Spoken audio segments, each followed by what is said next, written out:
So I met your mom. You met my mom? I think I love your mom. Yeah. She's awesome. Yeah. She's definitely our biggest fan. Yeah. She was telling me all about it. I said, oh, so you're the one. Yeah. Yeah. She was talking to me about the podcast too. She said, good luck getting a word in, though, with Brady. He's got a lot of stories to tell. Exactly. Yeah. So, well, you're not wrong. Screwed up childhood. Yeah. That'll do it. It makes for a good podcast, huh? It's semi her fault, so. That's great. Yeah. Yeah, Sophie had great things to say too, hanging out with your mom and Kaylin and them. And she definitely put you on the spot. She was like, yeah, and Brady and Adam were just like two grown men snuggling their mom on the couch when we were over there. I was like, some people would probably make fun of you for that, but not me. I wouldn't say. Oh, yeah. But that's Dude, weird. I don't think you're ever too old to snuggle your mom. Maybe someday. I don't know. I don't really snuggle my mom. I haven't in a long time. Oh my gosh. I probably did at one point, but Right. I got made fun of that at like 14, so I was like, okay, I can be done with that. So yeah, but I could kick people's ass. That's a bad age for that. Sorry, we shouldn't swear. Why'd you bark like alarmingly and then smell my crotch? And she was direct at the mic too. Also, so thank you for that. Yeah, dog. thanks. As a non-dog owner, I hate having to change it when I get home every day because you just cover me and I look like I am a dog. Oh my gosh. Yeah. She loves that. She loves that. I can't decide if she's a cast member or a set piece, At this point, I think she's a cast member. I think she gets much attention. She's been breaking out of her shell. Yeah. Like, I think the last episode, she really opened up. Yeah, opened up. Got good points in. Yeah. Oh my gosh. Okay, so Sophie stopped into my work today. Like, dropped by and just, brought me a soda. Like in a sweet way or like a, you did something wrong and I'm going to let you know it way? No. No, she was happened to be dropping by the store that's right across the road from my work. Yeah. And so she stopped in with a soda for me. And it felt reminiscent of me taking flowers to her. So, yeah, it's what's the guy version of flowers? I feel like there's 100 different things. I'd go with soda. Soda is it's a tenth of the price, but I was just as happy. It's a love language for me, so it makes sense. Yeah. Lunch, that's a good one. Yeah. Yeah. It's funny because she walks in there, I'm in a new manager position, but she walks in there more like she owns the place than I do. So it's great. I love it. Yeah. All the confidence now walking in there, but yeah. Yeah, I'm a manager in my job, and when my wife walks in, everyone knows what that relationship looks like. Right. Who the real manager is? Outside of the walls of work. It's one thing to kiss up to the actual manager themselves, because you can see it through it, but when it's your spouse, it's okay, that's it seems so much more genuine, and it's a lot worse if they mess up in front of them, Right. Yeah. Yeah, I don't know what the male equivalent to flowers is. Do we have one? Because is there? I feel like some women, and this is not my wife, but appreciate being sent flowers. Because they get the attention of oh, he sent me flowers. Yes. And then everyone's oh, I wish my man sent me flowers. And See, we were just talking about this. My wife hates flowers because they die. They die in a week, 2 weeks. I mean, they're pretty while they last, but she just feels like it's a waste of money. Yeah. Yeah, that's where my wife's at too. It's I just can't take care of them. Some people can maintain a bouquet of flowers for a week or so. Right. See, you give me outside flowers, and I can keep a garden going. I've never bought her flowers. Never in my whole dating marriage career. Yeah. That sounds like a red flag. Well, we bought flowers to plant in our garden or in our house, but never hey, here's flowers. You don't think she'd be receptive to it anyways? I mean, I think she would appreciate the gesture, but she'd also be like, "Wow, it's a waste of $50." Yeah, you know, because it's our money. Right. It's not, exactly. That's the funny thing about me buying pretty much anything is I have a sugar mama at home, so she's paying for it anyway. Right. And on some level, she knows that. She's like, "Oh, well, thanks for buying me something I bought myself." Yeah. But it's a whole different thing bringing home flowers as opposed to taking them to her at or work. having them sent by courier. I've done that a couple times. Right. For big events or anniversaries or whatever. Something that's more of a public kind of display than anything else. Yeah, I got my wife one thing that will die eventually, but she's just kind of here for now. So you did not. Right. Yeah, dogs and kids are like flowers. Oh my God. It's I mean, the goal is to outlast them at least. Oh, well, yeah, but I mean... Also, my wife... Doesn't the description of like, your wife got gets her sick, doesn't that, she? Like, so that's not a gift. Die eventually. You just give them 10 minutes of hell is what... That's pretty dark. We yeah. should just cut that out. Yeah, my wife getting pregnant is terrible. Yeah, that's so is mine. So she would be livid if I got her pregnant right now. That's hell. That's a gift like, for at the end of the journey, like when they're one, we'd be fine. But for the next 2 years, it'd be scorn. Yeah, the whole like 10 months of throwing up, ruining my body. The 6 months of sleep. 6 months of breastfeeding. No or sleep. Like 2 years of breastfeeding or whatever that is. It's like... Yeah, I also feel like... 4 years of breastfeeding, I think it is. Yeah, exactly. I feel like a bunch of men sitting around talking about pregnancy doesn't give the best vibe. Somehow it always comes up too. Right, exactly. Sometimes we always come back around to... But that's the path to being a dad. So. Like, we have like an opinion on... There's a key. So it comes up. You know, what it's like and all that stuff. And it's like, well, nah. No. Oh my gosh. So Gideon is in a new phase of saying ow constantly for no reason. Even when it's not applicable. Yes. Yeah. It's usually when he doesn't like something that's happening or that he's not getting what he wants. And he doesn't even say ow when it's like something that hurts him. But it's great because we were at the park earlier and then I'm getting him or like setting him down so he can go play. And he's just like, ow, ow, ow. And all of the parents of the park are looking at me. I'm like, he's fine. He's not saying that for real. So that's great. That's a fun new hobby. Right. Defending your dadhood. Yeah. Publicly. Right. To strangers. Yeah, it's another public display of respect. You're really on the public display kick. Yeah. What's going on? Publicly hurt my kids. We need to. I think we need to unpack that. Yeah. Oh my God. That's when you need to like get him over by like another parent, and then he says "ow," and you're like, "Dude, what did you do to my son? What'd you do to my kid?" Right. Your kid made my kid say "ow," and she pushed their kid. Right. We were at the park today, and there were two bigger kids, probably Lily's age. And they were playing near Riley, and they both had sticks. And Kate turns and goes, "If either one of those hits my kid with that stick, you might have to hold me back." And I was like, "Yeah, what are you gonna do? Go punch a kid?" Like, as Kate's holding a stick.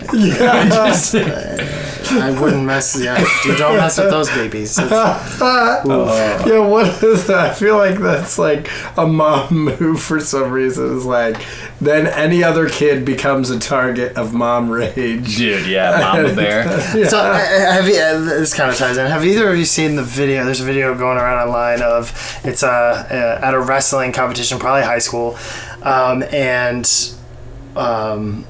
two kids are wrestling, and one of the kids does an illegal throw, lifts him up, and just lands him on his neck. No. And like 3 seconds later, you just see this man come and just spear this kid, and it was the kid's dad who had just gotten hit thrown on his neck. And so then I'm reading the comments, and it's like a whole debate between was he justified oh my gosh in this kid possibly trying to paralyze his son, and like when is it justified to attack like another kid? I don't know if I still haven't come to the conclusion if it's ever really justified, but I was like, I'm kind of on the dad's side. I mean, I get the dad. but I don't think it's ever in he came face in of the full law, force. Right? to like justify. I'm more talking about morality. We can right. Retaliate when he's sitting in his cell talking to people. You think they're gonna be on his side? Yeah, I beat up a high school kid at a wrestling competition. I mean, he did beat my son in wrestling, but I mean, it was bad. He threw him right on his head. And the ref called it, and then he just... Was the kid like, okay? I don't know. I don't remember a follow-up video because it just showed that, and then some people pulling the dad off the kid, then that was it. Did he like tackle him and then just rage? Keep beating him up? Yeah, all I saw was spear, and then everybody kind of. So what is spear? He like tackled him, like a football tackle. Oh my god! Came in already sideways, laid him out. Yeah, it was bad. Oh wow! Have they put it to like the? They had not put it to John Cena. I have no doubt that there will be fan edits. Yeah, oh yeah, with music and everything. Oh no! That's a. Like how far would it have to go for you to get physically involved? I don't know. Like if you saw your son fighting, let's say they're 13, 14, and they're getting in a fist fight, what are you doing? See, I'm not that big, so I don't really get in fights. We've talked about that. I feel like the breaking it up, obviously, is like the thing, like get between the kids and stop the fight kind of situation. Yeah. I'm not a huge like retaliation kind of person. I don't know. You see somebody walk over and just deck your son. Break it up.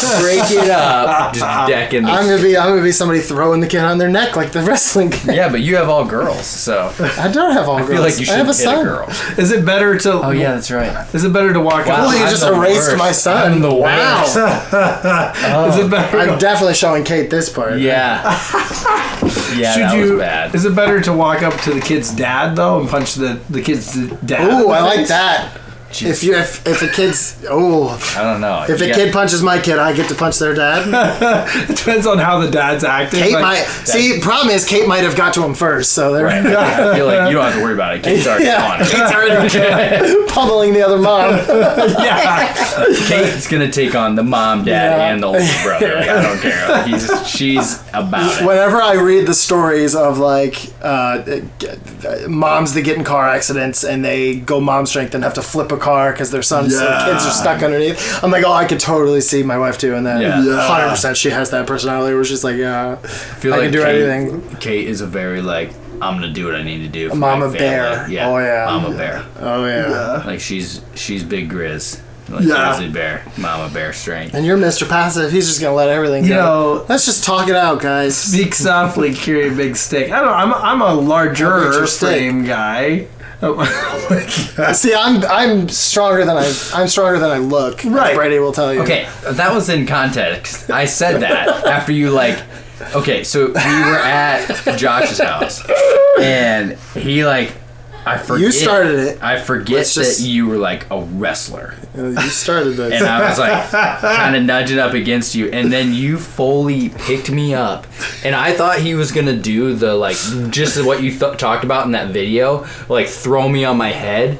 And he did the whole motion of like, throw me and then caught me and set me down like and I was like, did I just get cradled? I was like, that was some really cool strength. Like, first of all, restraint of not pummeling me in the ground because obviously it's stupid. And second of all, like to like stop all that momentum, I was like, oh yeah. I wasn't that like you don't look strong, but I was like, wow, that was pretty impressive. So you're a lot stronger than you look. Okay, I hold grudges, so I do remember this. Oh yeah, I'm still not a tool guy. I'm still holding out of that one too. Yeah, so. not a project guy. Not a project guy. There you go. So I started working out though recently. We got a gym membership. How's up that and going? So I did like a couple weeks, but when they start up, they're like, oh, by the way, you have to do a session with a personal trainer. You know, a single session to evaluate where you're at.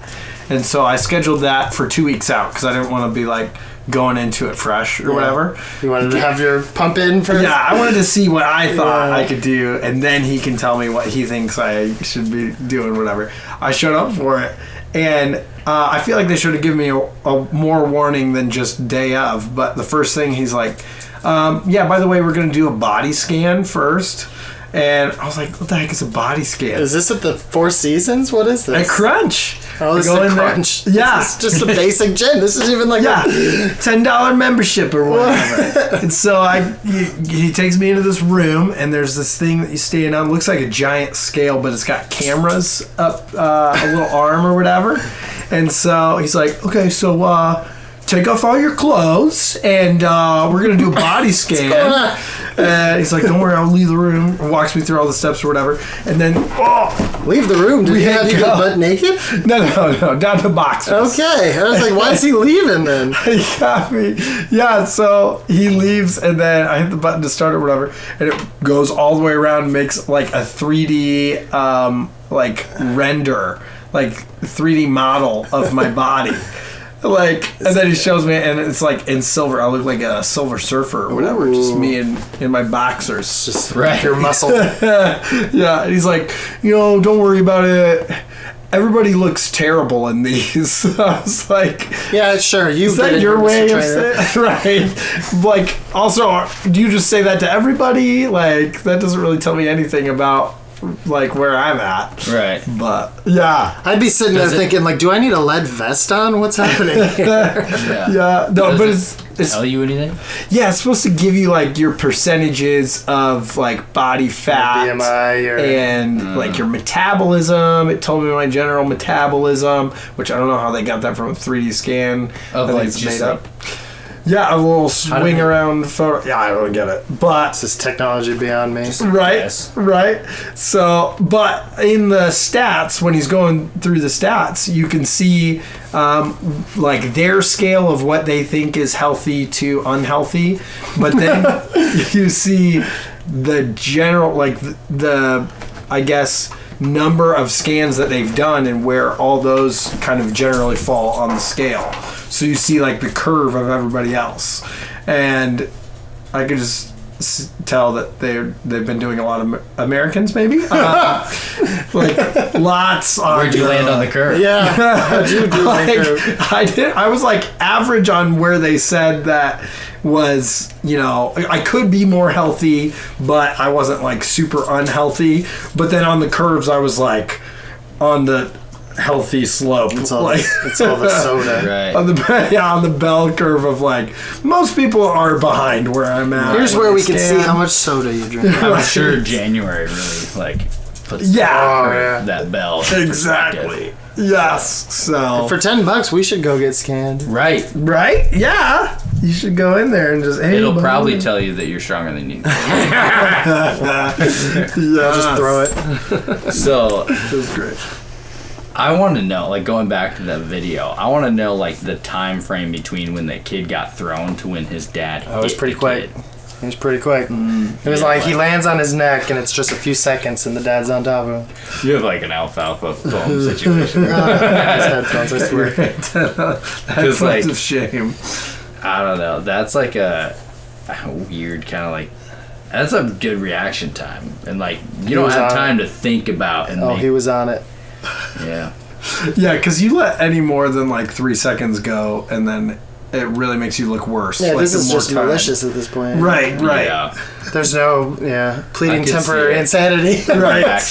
Because like I don't know, there's like random dad stuff that like happens. Like I still like sometimes will like stiff arm my kids. They're like running through the hallway, and then they come out of a room and. Just smack him in the face because I'm like, oh, sorry, it's just reaction. And you're at that level, and yes.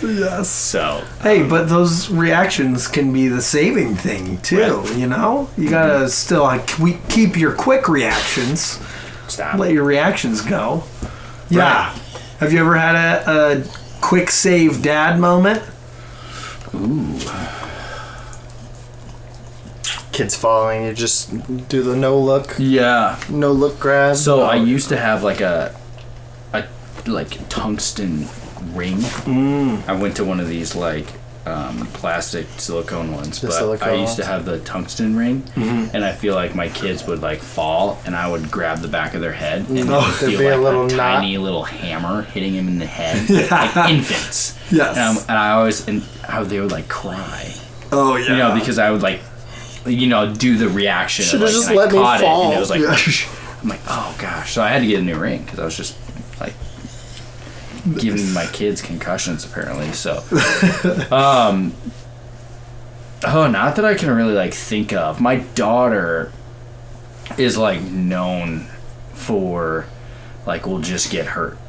Oh yeah. She's one of those that like if it's gonna like obscurely happen, she's gonna be hit. Like, and is it an end of the world hurt, or is it like I just get up and brush her off for it? She cries for a while and like throws a fit, but like she's usually fine. But like Oliver is like throwing a ball up in the air on the porch, and then one time it goes over the side, and then she happened to be running around the house at that time, and just in the whole space of the yard, just happened to right on the head, knock her over, like all that stuff. But oh gosh, I don't know if I've had like a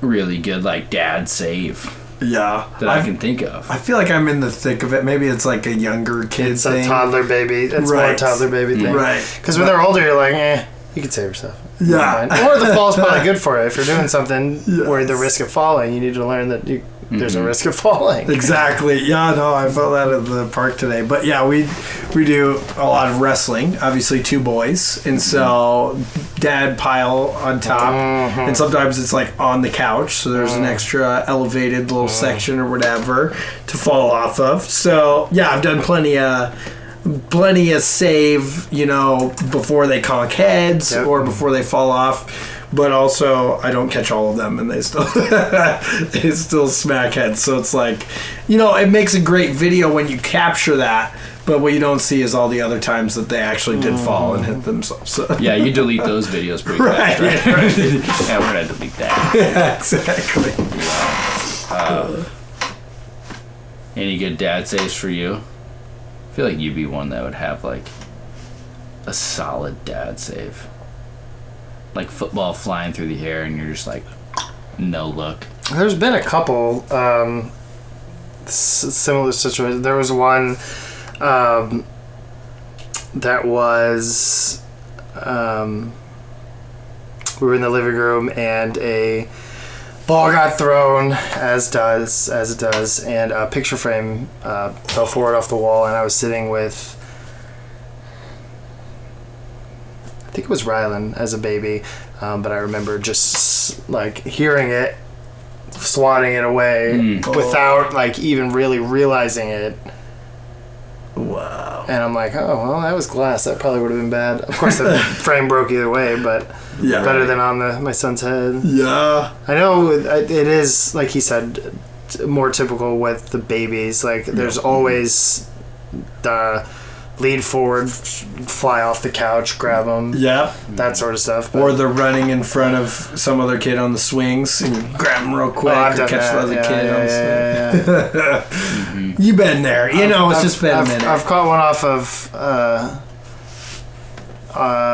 the little trampoline. We have the net on the big trampoline, so that's safer. But I've caught when Alex, who was here last week, I caught his son when I watched him jumping and jolly self off. I don't even think he realized. Grabbed him and oh my gosh. Dude, what's up with trampolines these days? You can't buy them without the net. Yeah. I mean, that's... Really? Yeah. They don't sell them without the net? Do you want one without the net? Is that what you're saying? That's only I would, but... For yourself? Yeah, or for if it was for me. Oh. But for the kids, no, I get it. Yeah. I guess it is marketed mostly for kids. Yeah. Right. Kate and I were just talking about that the other day, that even like if when that trampoline's done and we have to get a new one, she's like, I would spend $1,000 to get a new trampoline for as much enjoyment and entertainment they've gotten out of it. Yes. It does take a little bit of that risk assessment away, though, for the kids. Like, yeah. Playgrounds used to be way more dangerous and stuff like that. My cousins had a trampoline growing up, and it did not have the net. And I remember falling off it several times. And then you kind of figure out where not to bounce. Right. We used to, because my grandparents had one without a net, and my neighbor had one without a net. You pull them together and jump between them? Well, we would always put my grandma's under the basketball hoop. Yeah. That was the best time ever. And then we got into football. Yeah. So me and my buddy would put all our helmets and pads on. Yeah. And it would be like King of the Mountain. We'd just be smashing each other in there, trying to throw them off. We would bounce at the same time and then collide midair and see if we could hit the other one off. The goal was. Were you still relatively tiny back then? Was he bigger than you? Yeah, he was way bigger. So he was just throwing you. So it was mostly you being floated off. Yeah, it was mostly me. I see where we're going. If it's anything, it's mostly me, like, not being big and getting my butt kicked. But my neighbors, one time, they like do their like yearly spray your yard, and they put the this hay stay off it for 24 hours. And I went over and jumped on his trampoline because he was kind of just come over whenever, fell off and landed in his newly sprayed grass like an hour after they did that. What did that do to you? Nothing that I remember. Okay. No big rash. But there was a body print in his grass root all over. I think there was a call to poison control. Yeah, and like a bath. Some kind of weird salt or something like that. But nice. Yeah, we've done a call to poison control. Have you ever called poison control? You ever called for your kids? I I mean, it turned out they were like, it's fine, don't worry about it. It was Theo, when he was younger, got under the sink and ate a dishwasher pod. Which, kids do that all the time. Yeah, right? Did you post it on They used to YouTube? used to get cool points for that. Well, first time parents, us, were like freaking out. Right. So we call poison control, and they're like, you mean the dish soap that you put on your dishes that you eat off of? Yeah, that's fine. We're like, okay, thank you. This was Klaus that called. Oh my gosh. No, I've never called it poison control for my kids. You say for your kids. You had to call for you? Yeah. Okay. Story time. High school. No, I've not necessarily. It's just like stupid. We just spray each other with stupid stuff. But so is this like Zoolander where you're having gasoline fights or what? No, I did light myself on fire one time. What does bleach taste like? It's not good. Funny story about chemicals though. That happened recently. My brother lives with us. Yeah. And he's 21, and like, just hilarious sometimes to like watch him like adult. Yeah. And he like still taking his training wheels off. Right. Yeah. So he went to clean his bathroom because my mom was coming for the weekend, and apparently thought that like any spray bottle is just cleaner. I did it 21 as well. Yeah. He cleaned his whole bathroom with mold remover. All of it. What is mold remover? Is this like LCR or is this like the hardcore like black mold killer? Black mold killer. Okay. That like smells that we bought when we bought our house and like found some stuff. And it's like, yeah. My wife walked down there and was like, whoa. Did you have what are you cooking down Did you have here? to like tent the house to? It was like, yeah, we had to open a window, and it was like, well, this is clean. Did you guys sit him down and explain? No. He's going to be watching this podcast and figuring that out. That's how he's going to learn. Yeah. That's how he's going to learn about this. He's like, hey, maybe don't do. Maybe read. Yeah. Right. It's like a green bottle. You know, I don't know. It says mold killer or whatever on it. Hey, there's not going to be a drop of mold in that bathroom. No, it's all gone. But yeah. If it ever smells too strong, I'm immediately like, okay, let's see the label. How long do I have until I pass out? Right. Okay, get me out of here. Yeah. Let's turn the fan on, open a window. He did the floors, walls, drywall, walls. Drywall? Oh, wow. Bath, toilet. That's great. Sink, all of it. Wow. We have an all-purpose cleaner that I really like, but I mostly just use vinegar. That's baking. Like for most things, it's some sort of mixture of vinegar and baking soda, or just vinegar. That seems to do the trick. Yeah, Kaylin does that too, and I hate the smell of vinegar. Yeah, see, I don't mind the smell of vinegar as much. Like, I don't like it, but it goes away fairly quick. Mm-hmm. It does go away quick, but that's funny. And I know it's not gonna like leave a bunch of chemicals all over. Mm-hmm. Well, that's funny. Yeah, we definitely have friends that do that. Sophie's got like a bunch of different combos of like stuff that she'll pull out. And now, are they like different colors and labeled, or is it just like well, are they all clear bottles and she just knows which one? Yeah, no, Russian roulette. The solutions themselves are different colors. Yeah. So like, but depending on what obviously Windows blue. Right. We do Fabuloso in a little spray bottle. Oh yeah, so purple. I love the smell of Fabuloso. I mean, it's obviously not the perfect cleaner for everything, but it is. It's my preference. If this dang dog makes more messes, which she does every single day, it's great. Yeah. Hey, when are you guys getting a dog? I don't know. Never start this. Stop your. We don't have to talk about dogs. Yeah, right. He's just trying to drag us down into his misery. If I have to do it, you have to. Yeah, we have different hobbies besides chasing dogs through the neighborhood. Yeah, it's not my favorite hobby. Yeah, remember when we used to have hobbies, like before we had kids? Isn't that great? I still have hobbies. Yeah, mine were a lot more habitual hobbies. Right. You got to like do when was it the last time day? you got to go fishing? Yeah. Late fall? Early fall? With the kids. Yeah, see, now that's what you have to do. You just have to teach them to like your hobbies. Yeah. Problem is, my kids don't like any of my hobbies, so... Yeah. That is just me. Well, your hobbies are pretty intense. It's just guitar. Well, see, Lily I think she would take to guitar, but she doesn't have the attention span or the, I would say, aptitude to sit and actually practice. Like, it's very, I want to know how to do it now, and doesn't understand that there's like 10 years of steps to get to the point where you just do that. Yeah, I want to be great at it immediately. Which I was that way. I was frustrated at first, but then I just I thought you were going to say, like, I was just great immediately. Yeah. I was that way. No, I was a loser. I didn't have a job. I just stayed in my mom's basement for 10 hours a day and practiced all day, every day. Right, yeah. I did the that's what you hear a lot from, like, the great virtuosos of the 80s and 90s, that they just sat and did nothing but practice, and I thought that was going to be me, and then I was like, oh, I don't want to do that. There's a life outside, and we had kids, and luckily now I'm at the point where I can just do it. But yes, yeah, you did all the work in on the other side, so yeah, the upkeep. So what's intense? So guitar, what's like your guys' like typical dad hobbies? Typical day. Yeah, like me. See, I wouldn't call it a hobby, but I don't watch a lot of sports, but I enjoy watching wrestling. Pro wrestling, to be clear.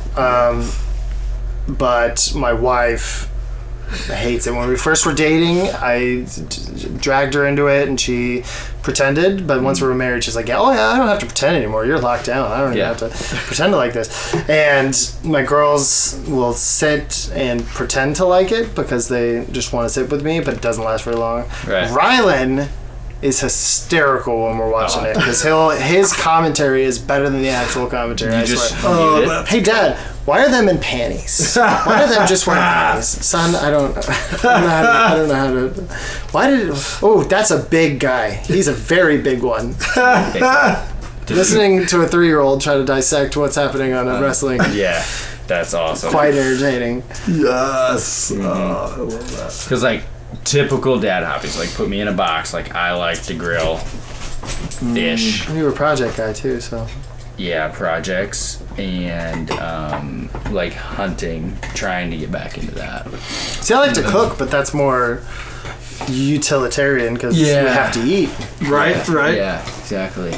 But there's an amount of enjoyment. It's not just you're making a slurry of slop or something. Yeah. Enough to where if I overcook for the week, like if I'm cooking a lot and I cook for her parents and I could make lunches and all that kind of stuff, then I like towards the end of the week I'm like, oh, I don't want to cook anymore. Oh yeah. That's where I know like when I'm not enjoying it, I was like, oh, now I understand why people don't want to do this all the time. Like I enjoy it 90% of the time, but so like, what's your typical dad hobbies? Oh man, I don't know if mine are all that typical or. Well, that's the next question. Yeah, he's kind of a cool dad though. No, I don't. He's like the cool dad of the group. Right. I feel like he doesn't have a shirt without holes in it. So I have an evolution of the dad camera hobby. You know, obviously this. So like, cause it used to be like chase your kids around with. That's camera. also more of a career trajectory. The big camera, you know. Yes. Yes. Obviously, we don't do those gosh, anymore, the 90s home cameras. Yeah. I'd love to. I do actually have a couple sitting around that's like for fun. The relics. But, yes. That's, that's kind of a hobby, kind of a job. But then guitars and stuff too is kind of very dad heavy, I feel like.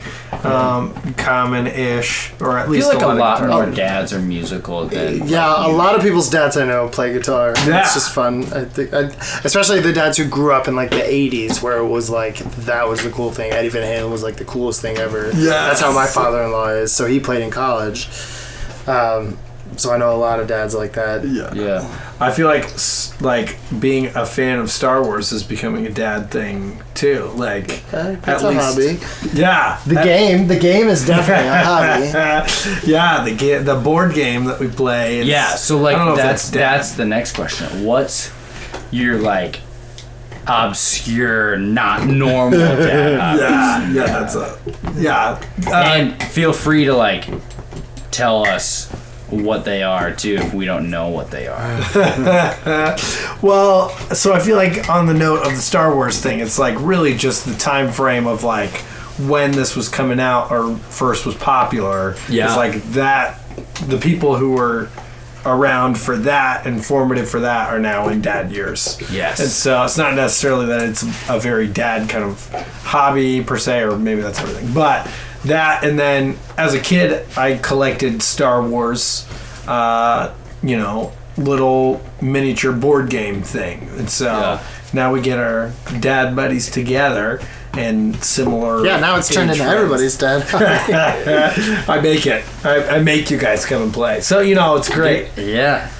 I'm coming from a guy that's like very like typical jock in high school, want to be jock, I guess. And like, never watched Star Wars, never been into it, and I freaking love this game. Yes! Yeah, yes. So like, it's a weird thing to say, and I've said this a couple times, like, I never pictured that, like, when I would be, like, almost 30, spending Saturday night with a bunch of dudes playing a Star Wars board game. You thought you'd be sitting around watching a football game or a UFC fight or something? Yeah, a couple beers and... No. Not us. No, but, like, I would not change it. Yeah. No, it's awesome. But you grew up with like playing board games and card games with your family, but more like here's a traditional deck of cards and let's play a game around that kind of thing. Yep. So yeah. Like let's play 500, Liverpool Rummy, you know, like that stuff. It was like, let's play a deck of cards around something. And you still do that too. Still, like, yeah. Yeah, a lot of are I feel like a lot of the more popular games now are like kind of out there style games or whatever. Like we've got like Exploding Kittens or like throw a burrito. Yeah, just like weird and wacky, especially I love throw burrito. We have throw burrito. It's a good one. Or Taco Cat goat cheese pizza. That's a good one. See, like all of them are like board games, but like that's a card game. Your wife works at Target, so it's true. You get all of them. There's a whole wall of them. Target game section is killer. It is. Mm-hmm. Yeah. But did you grow up playing games at all with your family, Klaus? I don't remember. I think so. Definitely with like when we got the extended family together, there was always game nights. Nice. I remember when I finally got old enough to play euchre was like that was a big deal. And then we had the game probably similar to every other game that's been out there, but they called it Oh Shit. And it was... I put that. Yeah, it was when I was old enough to finally get that one and play with all my grandparents and all the adults. That was a good feeling. Nice. Did you swear? Huh? I was like, yes. And you get that little jolt of I'm doing something I just feel like I shouldn't be. Yeah. Yes. I love it. I feel like you gotta explain Star Wars a little bit more. Board game. Yeah. You got figurines, like 700 of them. Yeah, it is made by the guys who make Dungeons and Dragons. So that gives it Dungeons and Dragons. My voice is cracking. That gives a little taste of how nerdy this game is, maybe a little bit, but it's a dice-based fantasy. Yes, board game that you just like.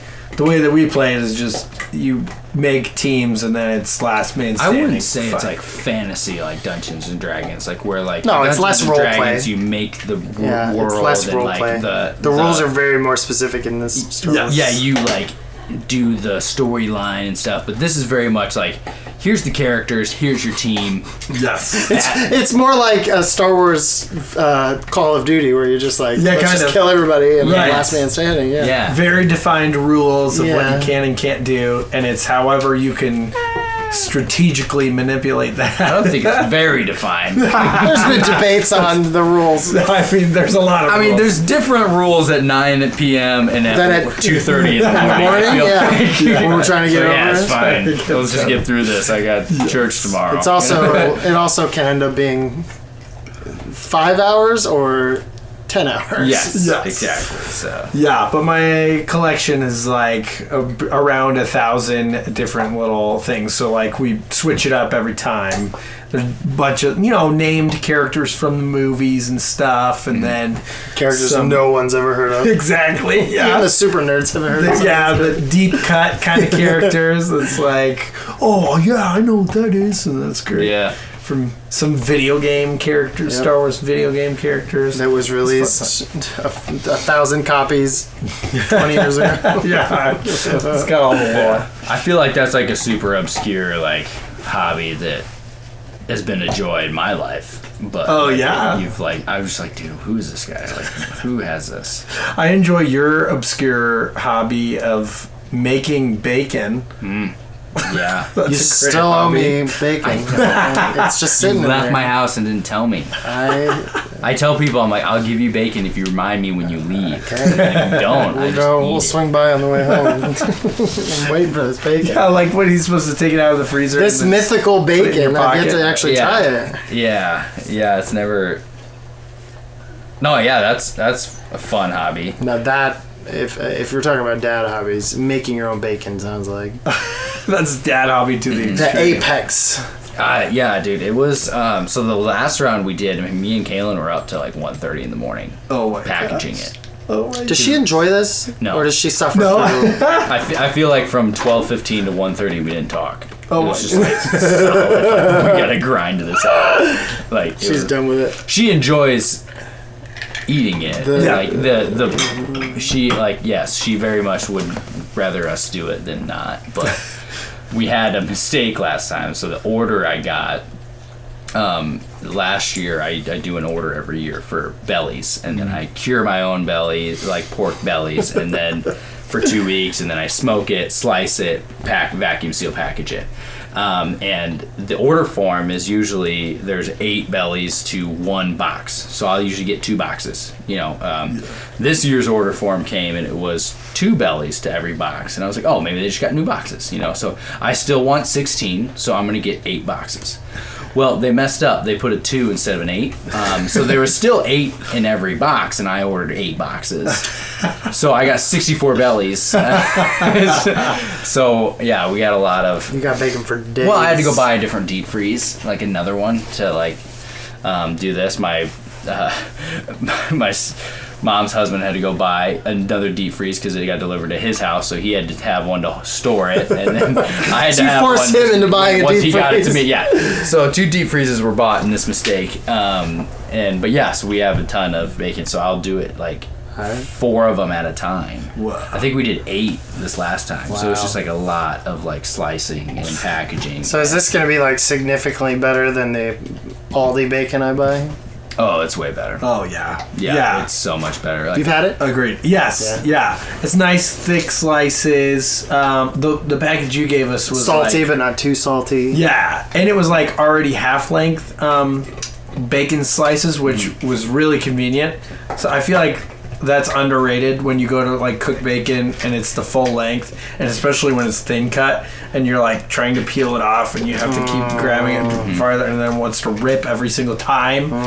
But yes. Frustrations of bacon. Yeah, so we take I have a small meat slicer, like, so we take the full square belly and cut it in like cross, and so it's smaller chunks to handle for slicing it. That makes sense. And it fits better in the vacuum seal package. What does the big cuts for you? Do you just take it to your table saw in the garage? Yeah, chainsaw.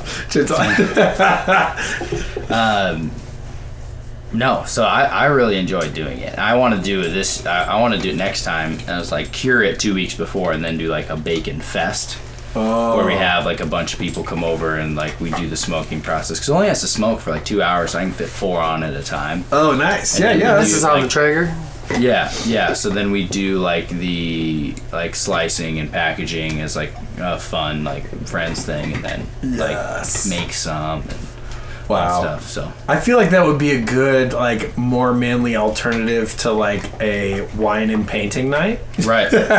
Like call it a date night and then have people come over and like you're gonna learn to cure bacon, and it's really for you it functions as a sweatshop, but for them it's a fun date night experience. Right. Exactly.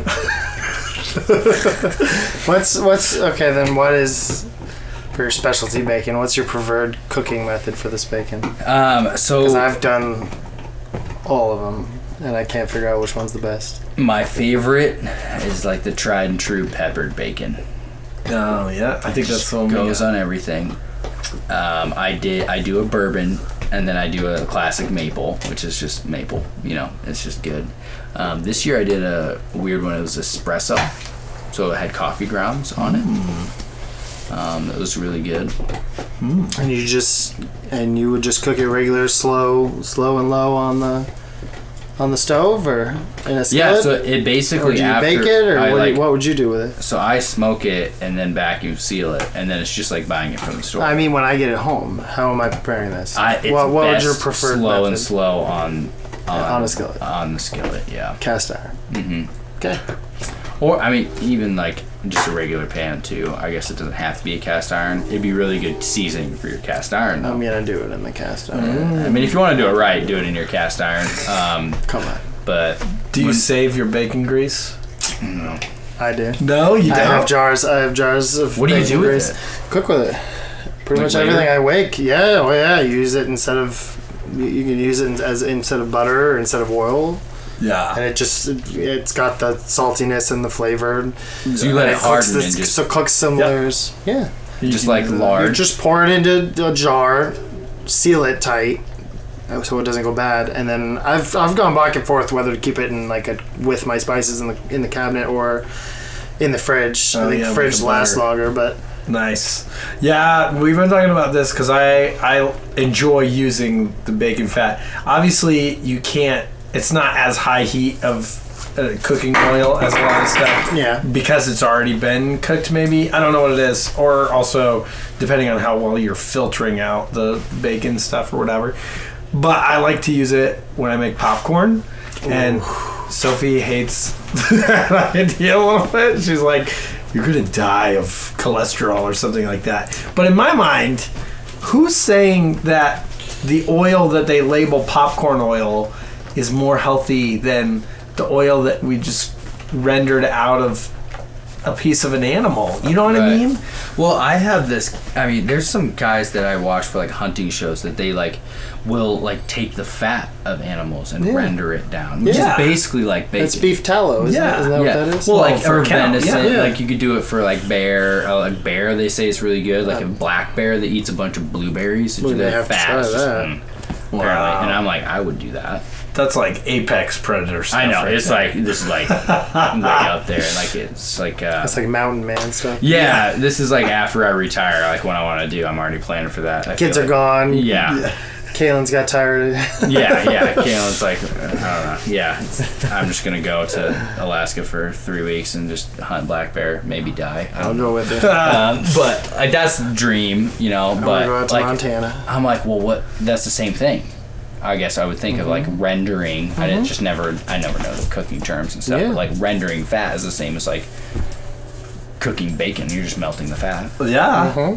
Yeah, I've definitely went and, bought a tub of lard from the store or whatever. And that's really that is a pork fat. So just like, and then they just like they like simmer it out and then let it harden. I don't know how they do it, but I guess. It's delicious. Yeah, it looks way different than the bacon grease that I keep in a jar. Obviously, the bacon grease is like, has the visible like I don't know, flavor or whatever. No, not really chunks. Like it's kind of got like the yellowish kind of. It almost looks like a butter. The lard is like that you buy from the store is white, dark white. Yeah, I've seen lard. We used to cook with. Well, that's what we used to do fish fries with. Yeah. I don't understand how it's so different. Like, I don't know what they're doing to it, but you can just do that, and it goes. Yeah, that's my favorite. I love it. I'm gonna start doing that now. Just keeping the fat. I would recommend. There you go. Yeah, the amount of bacon you go through, you can bottle that and sell that too. Right next to the bacon. Right. So. Well, first time we ever did bacon, my wife got so pissed because I just gave like half of it away. I was so proud of it. So this time we did take-home packs and packs for us. So I'm only allowed to give away the take-home packs. Yes. That only have like smart. They're sample sizes, so I can give you all 4. Yes. Because I always wanted to give every flavor. Yeah. So but I was giving out like 10 slices of every flavor, which is kind of a lot. Yeah. So like we downsized the take-home samples to 5. There you go. So you get 5 of each flavor. There you go. We usually 20 slices of bacon. I'll take it. That's still a lot of bacon, especially the thickness that you guys are talking about. This is premium stuff. Well, when you order 4 times more than you thought you did, you got to figure it out. Yes. I love it. Yeah. Yeah, that's one of mine. It's like a weird... Like, I'm not a big cooking guy. Like, we've talked about that before, but, like, I can do that for some reason. Like, meat. I'm just like, if I'm going to cook something, I'm going to cook one of the harder ones. Oh, yeah. Do you make jerky? Yeah. I feel like I could see you as a jerky, yeah. Mm-hmm. This year I asked Nick if I could hunt on his dad's land and just shoot a deer. And then, like, I want to, like, quarter it all out myself, learn how to do that, and then do a bunch of it as jerky. That'd be sick. Yeah. Yeah. Have you done like venison on the smoker and stuff like that yet? No? That'd be fun. No, I haven't hunted deer, or I haven't really hunted since high school because I just haven't had college, just haven't had the time, like with kids and stuff. It's hard to get back in hunting. I have a couple buddies that say like 8 years old. I can get kind of back into hunting. My oldest is 6, so. Okay. Now, do they take the 8-year-olds with them, or do they that's when they can get out of the house to do it? They kind of stop like caring that you're around so much. Nice. They don't need your constant attention. Yeah. Nice. Would you be trying to do bow with them, you think, or like shotgun? Bow. Yeah. Not a shotgun. You're gonna destroy that thing. You need a rifle. I don't. Slugs. Slug. Yeah, I don't have a slug shotgun. Oh. I have 3 regular ones, but I don't go hunting enough. Even right. No. Yeah. That's. But I have 3 bow and arrows. Does he have any interest in like? I know he's got some toy like guns. Does he have a bow and arrow yet? He does have a bow that actually like shoot. It's like a legit compound bow. Nice. It's the one I learned on. Yeah. And then we passed around my family, and it got back to me eventually. So nice. All my cousins and stuff learned on it and stuff. What's the weight resistance on that? On his, like 15, 20 yours, pounds. On mine goes up to 85. Wow. It's adjustable? Yeah, you just Allen wrench it down. Nice. So. Wow, what does that feel like to? It's hard. Yeah. Like I was humbled a little bit because I had it all like cranked up when I was in high school. And you were like. And then I tried doing it like. There's no chance. This summer I bought a target and tried doing it, and I was like, okay, I need to loosen that a little bit. But I want to get it back up to like 80 pounds. You know, like Joe Rogan shoots his at like 90, and he's like a psychopath. Yeah, so when it comes to that, but I want to get up to 80 so I can shoot 50, 60 yards. Do you feel a big difference in the drop between the whatever you're at now and the 85? Yeah, I'm probably at like 65 now, but like I just like cranked it down to shoot, and I think I can get it back up. It's hard though, because like when you're practicing, you're shooting like 20 arrows, right? And when you're actually hunting, hopefully you just shoot one, right? You know, like so it's, you got to pull back once. For real? Yeah. Hard edit. You can't even see where it's all coming from. Right, exactly. Yeah. No one has any idea. Just That's great. Anytime that happens, we're just all looking a different direction. Yeah. Who was that? Oh my gosh. Yeah. No, yeah, so that's like a dad hobby, hunting, fishing, normal stuff. Yeah. But I feel like you have an obscure one. What's that? What are you talking about? Garage sales. You're like a connoisseur of garage sailing. I was not picking up what you were putting down there. I feel like that's a hobby. It's more of an addiction. Right, exactly. That's what hobbies are. So I was raised, and I was raised primarily by a single mother. Mm-hmm. So we did not have a lot of access. So that was something we had a lot growing up. And then my senior year, we had a house fire, lost pretty much everything, and the insurance was just enough to basically rebuild and get the house back in order, but not enough to like furnish or get all new clothes or like all the stuff. Yeah. So it became like a sport for my mom.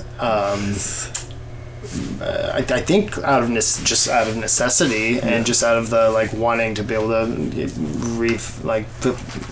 fill our lives seems wrong, but just be able to replace some things, and she got real good at it. Like I have a passion for it, but she's like professional level. Like example, Kate and I, we had a couch that. It was a leather couch, and it was just peeling real bad, kind of like some of the ones here. And it was just but it was like worse. It was like hard. It was just like it was not appealing anymore. Yeah, so. It was not appealing anymore, and it just was an eyesore. And my wife, really wanted a new one, so I tell my mom, "Hey, why don't we keep an eye out? If you see one, just let me know. We're gonna get a couch." So we go out that morning. I told her. I'm across the street looking at some comic books, and she waves me down, and she goes, "Hey, these people are moving, and they're selling their couch and their chair." And I go, "Okay." So we walk in. These people had no kids. I don't know if they had dogs or not, but no kids, no nothing. These couches look like pristine. And I go, "Okay." We go back out. I look at them. I'm like, "Yeah, this is nice. How much do you want for them?" She's like, "I don't know, like $100 for the pair." Okay, yeah. I'll be back soon. I'll go clear out the truck and we'll come get it. Yeah. So it's just stuff like that, and it's she's gotten everything. She furnished pretty much our whole house growing up after the fire, from furniture to stuff to appliances, and she's very at this point she's very picky isn't the word, but like precise about what she buys. So she's particular. She knows the quality stuff, and so we'll get texts randomly towards the end of the weekend of like, here's what I bought this weekend, and here's the Amazon price for it. And it's like I was like, at this point she's been an empty nester for well over a decade now. She doesn't need any of this stuff, but it's a hobby. So that has developed into me, and now I'm like, I can see me passing it on to my kids because now Rylan will say, "Are we going garage selling today?" But the funny part with him is he'll get to the first one and like he'll find something he loves and that's it for the day. And it can be the most random thing. Like he found like a plastic slingshot. He didn't even know what it was. He had no clue how to use it. Still haven't showed him because I don't think that's something I'm ready for a 3-year-old to do. Yeah, probably not. Loved it. And he's a dead-eye shot with his Nerf guns. So if you teach him slingshot, so I love your garage sale. I have also, we did not have Nerf guns growing up. I had a lot of friends who did. It was a cool thing, but they were just very expensive. Yeah, they are. So it's an expensive hobby for a kid who has no money and a mom who is really just focused on feeding and making sure you have the things you need. So I didn't have them growing up, so I may be compensating a little bit. And we have quite the arsenal. Do you? We have quite the arsenal of Nerf guns. From garage sales? Mostly from garage. We've gotten a couple at Target for like if we're out and it's just us and he has a special, like if he gets a gift card or something or we want to get him something or stuff like that. We've gotten a couple from the store, but yeah, we've gotten a lot of it. He looks like the raccoon off like Guardians and Galaxy. Oh my gosh, he looks like Rambo. Guns, he just and he's got like 8 times bigger than him, and they just go. We have the vest for him, and like I ordered 1,000 darts off Amazon, so we got plenty of darts. Yes. But yeah, we have just a thingful. So someday, I hope we can build. And you're a project guy, so you can help me with this. Probably. But we're gonna build him some sort of way to display them all because I think they're cool. Like and again. Wall.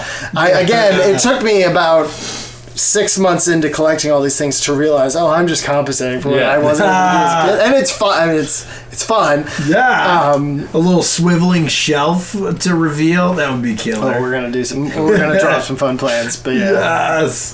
That is like the TV fold up. And there's like all of them. Yeah. And you know what? It's garage sale season. This weekend should be. I was mad because on the way to Easter brunch on Saturday, I saw a sign for a girl, so I said, "Kate, pull over." She goes, "Absolutely not." I was like, "Come on!" My neighbors yesterday or the day before, you should have come by. They were garage sailing. I heard. I didn't look them up yet. I'm ready. My neighbor does one like every other weekend. I feel like. Yeah. The one across the street. No, right next to. Down the circle. I'll have to come check it out. Yeah, but he said in this town the good day is Wednesday. Oh, Wednesday. Really? Yeah, that's what I've heard. Thursday night is I didn't know they did them Wednesday. He did his Wednesday, and he's like, I didn't. Yeah. I may have to look into this. I know Thursday night from 6 to 8 or 5 to 8 or 4 to 8 or whatever it is for when the State Farm people are getting off work. That's the night to go because you get there before it's like. The good stuff's gone. They're picked over. Right. Once you go, I sound like a douche now, but we were talking to somebody and they're like, "Yo, we love going garage sale. Yeah, we wake up on Saturday morning." I was like, "Saturday morning? By the time you get to Saturday morning, everything's gone." Exactly. I've already got all my stuff by that point. But maybe that's where the good deals are because they're already giving it up on the prices. If you know what you're doing, you can get the good deals. And I'm not. That's one of the funny things is most of my life, I'm not really a negotiator. I'm not like a haggler. I would feel really uncomfortable with that, but I've been very well trained in the garage sale. Right. I don't have any shame. If you don't want to sell it to me, don't sell it to me. But here's what I think is fair. Here's what I'll give you. If you don't want to do it, counter. Yeah. That's funny. That's awesome. What's your best deal My or best find? I found a tablet. It was I'm so techno dumb. I don't know, but the wife, she had it sitting out, and I said, "So what's the deal with this one?" She said, "Well, my husband, he likes to buy these things, so he comes home and he's got about 10 of them in there. So I just went in his den and took a couple, and I was just selling them because he doesn't need all these. So I don't even know what it was, but it had like the built-in keyboard and everything that flips around. It seems to work great. And I looked it up and it was like a $600 one, and she gave it to me for $40. And it's still like, it didn't look like it ever been touched and everything. So that was a good one. I think the couch. That was a good one. The couch and that chair. I mean, my wife loves that chair. Yeah, those two. Those are nice. Yeah, they're. We looked them up. They're Ashley. So I don't know. That may mean nothing to most people, but they were decent, and they're enough that it's like for $100, I don't mind when my kids spill. Right. Because if I'm spending $2,000 on a couch, I don't want my kids on it. So that's kind of like a hard. Yes. I don't know, and I don't want to be the dad who says, "No, you can't like have." Yeah. I don't know. We're pretty open in our house, and they have a lot of freedom. So I think once they're older, we'll invest. But yeah, the couch was a good one. Yeah. We found a lot of stuff over there. Yeah, when we were kids, we used to love like getting looking for video games at garage sales. We'll circle back to this. Keep going. Because I mean that's like a video game you could easily drop. I mean, brand new $60, but like even if you're getting used games at a store, it's like $40. Oh yeah. And then you roll up to a garage sale, they're like, I want $2, $5 for the game. So yeah, that's where we got a lot of our. My favorite are the collectors who know what their stuff is worth. But think that's people at garage sales want to spend that. Exactly. So they have like comic books or Pokemon cards, and they're like, I want like $200 for this Pokemon card. I'm like, you're in the wrong business, dude. Yeah. Go to a trade show or something because nobody's gonna spend that at garage sale. Anyways, video games. Yeah. So we don't do a lot of. Like our kids don't have access to the internet really. We don't have tablets that they can use. Yeah. And they don't have phones. They're still pretty young, so it's an easier sell. But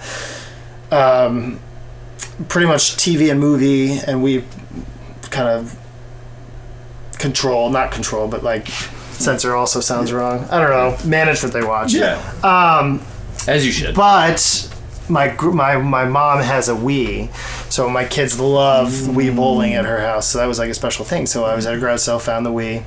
I don't even remember what the first one. So I found it. Said, "How much do you want for it?" I was like, I called my wife. She's like, "Yeah, go ahead and get it." And it came with the controller. Because that's usually the hard part is you can't find the controllers. Right. Oh yeah. So it came with the controller. Came with everything. Came with the original box. Came with Wii Sports, which is the one you want. That's pretty much the only game we play. Yeah. Next day we go back out and go up to this garage sale. And they have another Wii sitting out there. This one's a black Wii. I didn't even know they made that. They have a white Wii and the black Wii. I don't know what the difference is. I'm sure there's a difference. But so I walk up and I go, how much do you want for that? And she goes, I don't know. Let me go ask. And while she's in, I'm looking through it. And same thing. Has the original box, all the paperwork, controller, and Wii Sports. Okay. Great. She comes, how about $5? I'm like, sold. What? Yeah. So now we have two Wii. We don't need two Wiis. But now we have two Wiis. And now we have. But for $5. Now we have two controllers. I think the original one was like 20. The first one was like 25. What? And I was like, I'll spend that. But then the next day I found it for $5. I was like, oh. What? So now we have two Wiis for. Oh my. So that was a pretty good one. Yeah. Do you have two TVs? Oh, we got a couple. Do you ever like? Well, we got the main TV in the living room, and then the one in our bedroom. Are there? I guess the only two we have. But no, we haven't. Maybe I should. Yeah, get them both. Have a Wii LAN party. Yeah, round robin tournament. Yeah, there you go. Our kids, and the funny thing is, it's amazing how kids take that stuff. Because my son is really good at Wii bowling. Really, and I don't even. At first, he was just like. And didn't quite understand how to do the motion, but now he walks up and then strike, and I think he's got one of the highest scores on the game. Really? That's 3-year-old. I don't know. It's amazing. Great. And now they're really good at the tennis. They're very competitive with tennis, so I won't play with them. But that's great. Yeah. So my wife is big into Facebook Marketplace. Oh, nice. Ooh, that's a cool one. So she literally will find. So we'll be like, yeah, we would love an accent chair for this area in the living room or whatever, and then seriously it'll take her 3 days, and then she'll be popping these okay, so this is free on this Facebook group. Jesus, start sending me this stuff. I'm all down with that. So much of our house is just free furniture, either from Facebook groups or Facebook Marketplace. But she just I don't know if she hits refresh or we need a new whiskey cabinet. Yeah, right. Speak it into existence. Yeah, because we got this cabinet that was like it's a beautiful cabinet. Like legit would be so expensive. Like she looked it up, it would have been like $6,000 or whatever for this cabinet, but free, absolutely free. Just please get it out of my house, sort of. Exactly. Thing, It was like you have to come and pick it up. Yeah. So, but other than that, I mean, it's in perfect condition.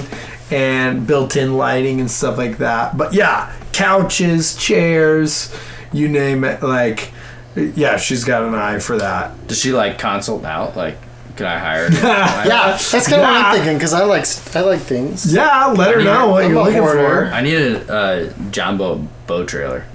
A boat trailer? Yeah, I'm sure they'll have those on. Like, there's just the most random stuff. She's always looking at like the cars and stuff too, like the cute old vintage cars. Yeah. I used to drive a 94 Dodge Shadow, a car that's older than me. I don't know if I ever told you this. Loved it. It's not hard to do. You're a baby. It's this bluish green, like very 90s deep kind of dark color. Oh, I miss that thing. I had two Oldsmobiles and I loved both of them. I would drive another one in a heartbeat. Those things drive nice. Oh, they're boats. They're like just they're nice. I like they. Everybody always made fun of the Buicks and the Oldsmobiles and the old Caddies because they were just old people cars. Totally get it. They drive wonderfully. They're comfortable. Got lots of room. Yeah. Don't break so down. They don't break down. Mine was both of mine were hundreds of thousands of miles. And you probably never changed the oil. It's just fine. No. Right. So because I was a stupid teen. Nobody taught me that was a thing. You just keep dumping it in. Yeah. It just goes. Then you can finally go to change it and you're like, oh, it's glittery. That's nice. I like that. It's all hard. You've been using cooking oil? Yeah. Using that. No, she was tracking this car, this like Suzuki, like something, like Sidekick or something like that. And so it like hit Facebook Marketplace and she was like, oh, this is cute. And then she like saw that it was on our street, like it was on sale, and she's like, oh yeah, that's cool. And then somebody bought it and like a couple streets over, so just moved to this other person's house, and then they like sold it and it went back to like another person that's like fairly close to. So it's just the people are just passing this car around. Yeah, but she's like tracking the sales and stuff on Facebook to like, oh well, this time it went for this much. Right. So she would know. Yes. If you're looking for a trailer, tell her. I need to get her on a boat trailer. Another great thing about this town, these are hurting me. I don't like these anymore. I'm just sweating. Like, I don't know how you guys wear those. You got so much louder. What? Am I louder now? Yeah, you are. Another great thing about this town is the monthly trash pickups. Oh. Because they do large trash pickups. So I've found lots of stuff from that. We have a brand new coffee table. Saw it on the way home from her mom's. It was pitch black. Saw it on the curb. I said, hey, you need to stop. And 10 years ago, when we were first together, she would have just driven by and like not thought of it. Now she listens and trusts. I think she trusts me enough. Now she lets me do it. No, now she lets me do it. And so she'll stop. And she pulled over, and I'm looking at this coffee table. I was like, I don't see anything wrong with this coffee table. I said it's a little loose, and there's like a one bolt missing, but I think I can fix this and like make it work.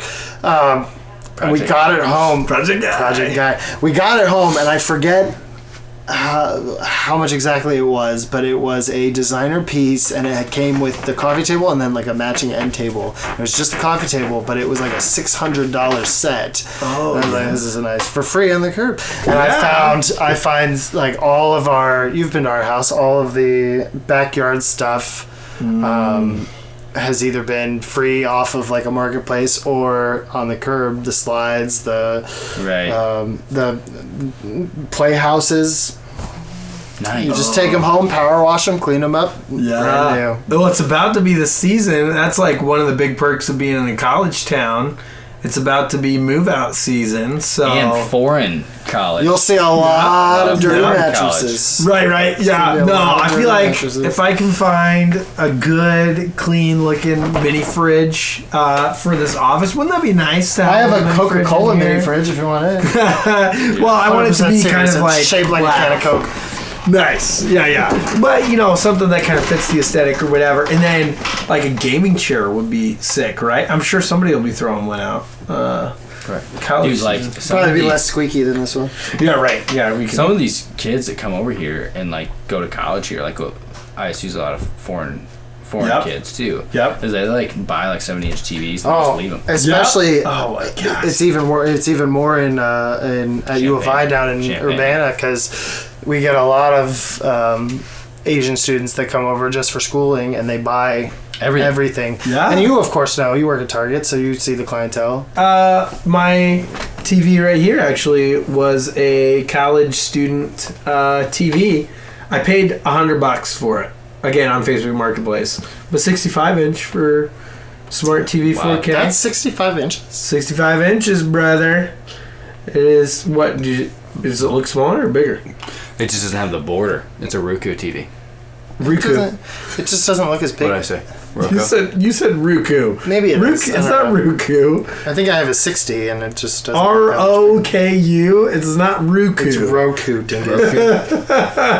Thank you for being vulnerable about it. Yeah, thanks. I say Roku, but I've never said Roku. Roku. That sounds more. I say Hulu too. He drinks his Pepsi like this. Yeah. And you know that it's wrong. Kate tells me Blake at work mispronounces words all the time, right? Like humorously. Or is it just with her? I don't know.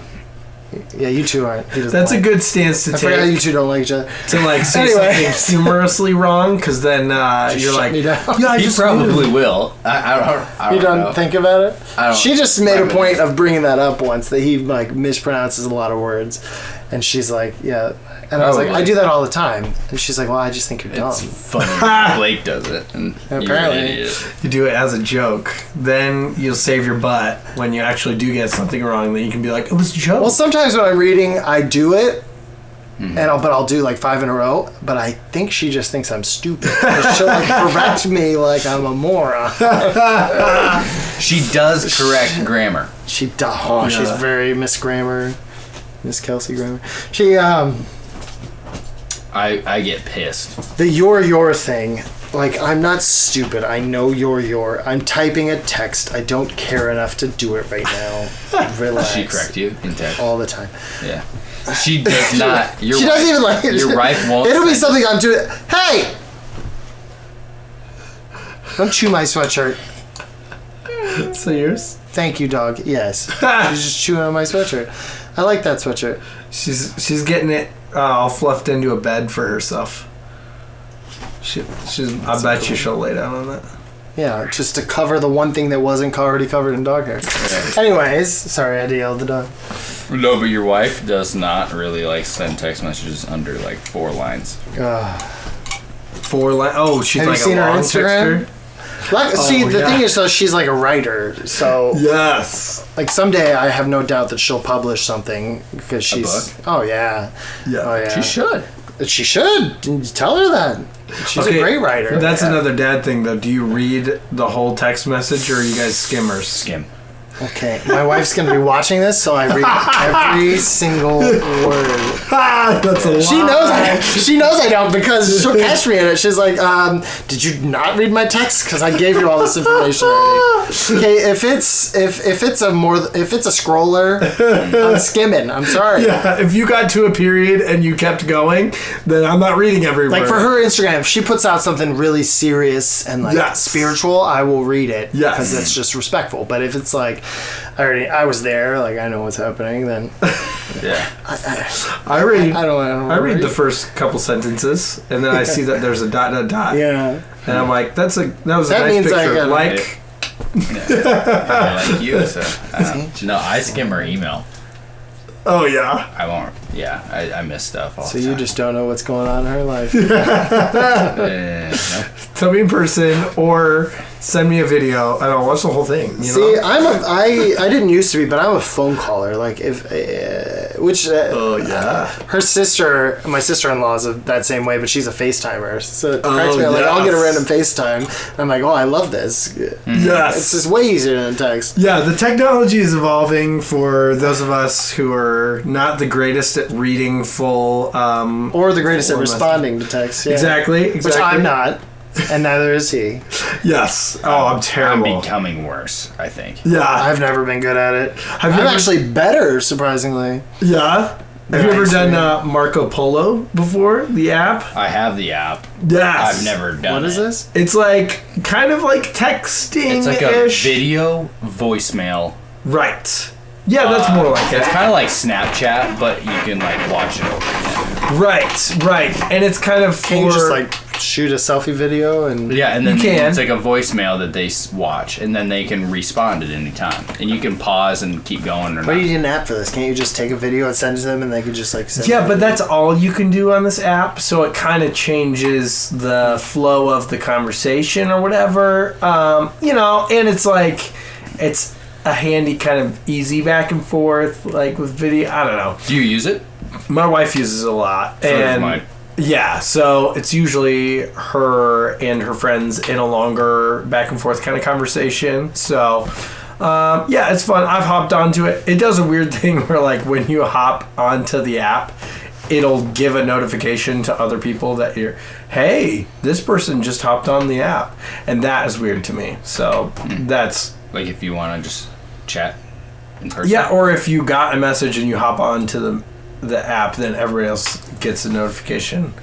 Hey, by the way, this person hopped onto the app, which makes me not want to open the app. Yeah, that's weird.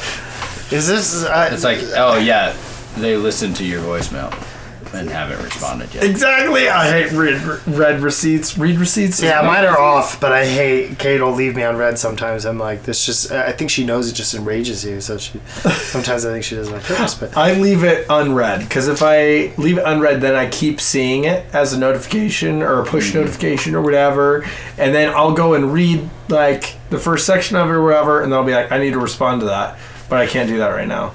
And so I leave it. I'll go like days. See, I don't even have notifications. I have notifications only set for my wife and Saturdays. Those are the only two I get notifications. Oh, wow. Honored. Yes. So if I ever need to get a hold of you, I'll just text it in the... Just text Saturday. It's more reliable, yeah. The other one might sit there for a while. Yeah, I leave mine unread too because I'm like, I'll just go with like 2 text messages like all day. Because I'm like...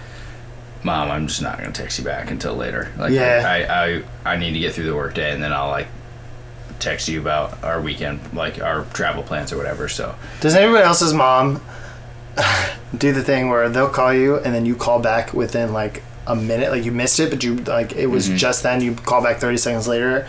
Nothing, and then you don't hear from them for 4 hours. Like, yeah, because my mom does that all the time. They have a list of 5 people they need to call, and if you don't answer, they just hang up and hit the next one. Oh my god, and they might answer, and then they're gonna be out with 2 hours. Nope. I also know when my mom's on the road because I'll get some calls. I do the same thing. Yeah. So if I'm driving to work, like Sunday afternoon, like we'll go to church, and then I'll go to work at night, and then I'll call like. I'll either call my mom. If my mom doesn't answer, I'll just call my wife and talk to her. Does your wife like to talk to you on the phone? My wife hates talking to me on the phone. I love talking on the phone. I didn't used to, but I love talking to my wife on the phone. But when she's on her way home, it's day to day. On my way home, no. I really don't. I really don't want to talk. No kidding. Yeah. Well, you got like a 30-minute drive, and you don't want to talk on the phone? I kind of want to just like. See, I would love to talk on the phone. I feel like I got an hour drive. I want to talk. If it's a drive of over 10 minutes, I'm like, yeah, I need something. See, all I do all day is tell people what to do. Yeah. Okay. So like, barely listen. I kind of just want to. Hey, me too. Yeah. That they barely what? Listen. Oh. I hope the people I tell listen better than the people that you tell. Because you're telling. It's probably debatable. It's probably about the same. Yeah. That's great. Yeah, so I just realized people at work know about this podcast now, so they'll probably listen to that too. Oh, yes. Well, shout out. You're just talking about the people that you tell to do things all day. You think they want to hop on and then listen to you talk some more? Is that what you're saying? Yeah, they're probably blocking this content. Yeah. Wait, so what do you do on your drive? Just podcasts or let somebody else talk? Yeah. And you don't have to? I like decompress. I do like listening to podcasts on drive. But I don't focus. Like if I'm talking, if I call you right when I leave work, I'm still thinking about work. So I'm not focused on what you're telling me. And it just drives my wife nuts. That is one of those good things like, Kate's had. I want to talk about your day. Like, how was your day? Like, Me she's too. been talking to little kids all day, so she wants to like talk to an adult. Stay at home moms get it. Yeah. I had a bad day. I don't want to talk about it. Like, or you know how hard that is for us that want to talk about it. yeah, it's like I don't. Yeah. I just got over it, and I want to decompress, and then it. I'll tell you when I get home. Oh yeah. My wife always makes fun of me because like on road trips is when I get the most. Like normally I'm not super chatty, just day to day, but on road trips, it's like something about the car and just being isolated. Yeah. Yeah. I'll talk for 6 hours straight. We'll never listen to it. We'll never listen to like radio or anything on the car drives. For some reason, we find forget to turn it off. Right? Yeah. We will just like talk the whole time. Doesn't matter. So. Oh yeah. Nothing like eating on a podcast. Ice cream. Yes. I don't know whose this is. Where do you go? Oh, this is me. So you guys fight it out really. Yeah, but Summer. I hope you got the right one. That was very quick confidence there. Yeah. What'd you get? Racers. I feel like in the summer, though, what you're listening to in the car becomes a little bit more high pressure because, especially like the windows are open. Yeah, you want the windows open. And right. I find myself like blaring a podcast, and I'm like, this is like a weird thing to be driving around with the windows down, blaring a podcast. But maybe that's going to be really common this year. I don't know. I always put headphones in. Yeah. While you're driving? I always have one in. Why does that feel dangerous? That feels dangerous. It's not. Awareness mode. I can hear better with them in than I can without them. Okay. Well, the only headphones I'm most used to are these, and they're isolation headphones. So no, I just do like Apple Buds. Apple Buds. Apple Buds. AirPods. Apple Buds. Like on the if I drive over here, Apple Buds sounds like a beer. I'll have an AirPod in and I'll be listening. Yeah. Earbuds? AirPods, I think is what you're looking for. Right? Apple earbuds. Apple Buds. They're called AirPods. I feel like they should have called it Apple Buds. I don't think they should have. I think AirPods was probably They're Apple Buddies. They could be like I don't think this is Reese's. Maybe it is. Like a flavor of weed or something. I don't know. Apple Buds? We'll see. Ooh, I don't think you got them. Good name. Nothing like eating ice cream on a podcast. Right. While we're trying to talk. Was it 85 cents? 85 cents. Oh. So if you have 85 cents. Don't tell them where we got. Nope. I'll give you a whole dollar. It's not very clear from the cups, but sponsored by MLB apparently. Yeah, Major League Baseball. Yeah. No, but me and my wife have like we're both kind of decompressing at the same time. So there's a bit of that like whose turn is it to get to be mad right now, and then the other person has to be like kind of the it's gonna be okay kind of thing, and then okay now we gotta switch, like we can't both be mad at the same time kind of thing, so just rage. That's fun. Rage out. Right. Like but I mean, did you have a bad day? It's better when I had a bad day. Right. Do you want to talk about your bad day first? Because I'm gonna have to talk about my bad day. Right. You're gonna have to switch this around. Yeah. Now you be the happy one, and I get to be sad. So that's fun. Right. So, that app you guys were talking about. Salt uses what? GroupMe? Right? Oh gosh, yeah. Is that what it is? Mm-hmm. Why can't we just have a group text? Why do I have to have another app? Because some people have Androids. So? You can... What does that mean? I know you could use... You used to be able to do an option in GroupMe that you just opt for text messages instead of using and it just text you? Yeah, I don't know if that's still a thing. But yeah. And then when you text back, GroupMe takes it and then puts it in the app, just like... So I'll have to look into that. That's... Because I don't know why I need another app. No, that's if you don't have the app. It does that to you until you download it. This is not for you. Some people prefer that. And I remember that being kind of like a selling point-ish thing, so... Yeah, if you have an Android in a group chat of like Apple phones, it sends like 8 messages. What's the big deal about the Android thing? Is that where you get the green bubble? Yeah. Are these the green people? Yeah, but if they like the green people, they like responds to like everything, or like it just screws it all up, and they can't read it, and then people. So why can't we just have like one system? Is this like a thing? Yeah, the problem is... Is this like the problem is the Android... It's an American dream. Competitive, like...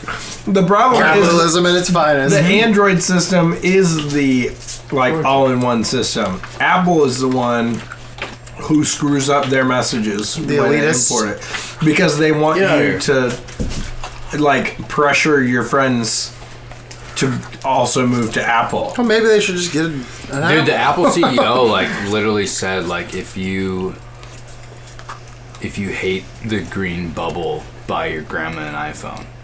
Yeah, like he said that. It is a marketing got a tactic point. because I'm not they mad at. control a huge. I'm mad at it. They're intentionally making portions of their products worse. Yeah. That's not a good thing. You don't think car manufacturers have been doing that for years? And that's what I hate. That okay, you could get me on planned obsolescence has been a thing for a century now. Scheduled obsolescence. That's not a good thing. You still buy it. You bought it. Freaking light bulbs is one of those that's like we have the technology to make light bulbs that last way longer than the ones that we put on the shelves. Okay, light bulbs are like 98 cents. Yeah, I was like, are you hurting that much? You can get these like that might be another comment. Do you need a light hug? bulbs in Dubai. They have their own kind of design that they last like years and years longer. The new LEDs, especially Don't you like the new LEDs ones? but they overpower the LEDs for what they would be rated to, function at for a long period of time, so that they burn out faster. Right. Hey, listen, I'm all about this. That's the thing. We can make a world where the person always has a job at the light bulb factory. Oh yeah, you can show up and get your paycheck, or we can make something that doesn't break. Have a lot fewer people. Doesn't have a job. Yeah. Yeah, but then there's no jobs. No, that's baloney. Then light bulbs, are something we don't have to worry about. Then the person who doesn't have a job there can go do something else that furthers society in another way. Where are they going? Where's the light bulb? Then they go invent the schnoodle or whatever. What's a schnoodle? That's going to be the new thing that makes your life a little bit better. Schnoodle. Okay, all this sounds like the Lorax to me. Yeah, that was kind of what I was going for. Did you smash that? Oh, I'm done, man. Mine's almost there. You can tell when there's snacks in the room. I didn't talk at all. Is that why I haven't gotten through mine? You got me a chance to. That's why we made you events. So we could eat our. Speaking of those commercials, Kid and I have a favorite one.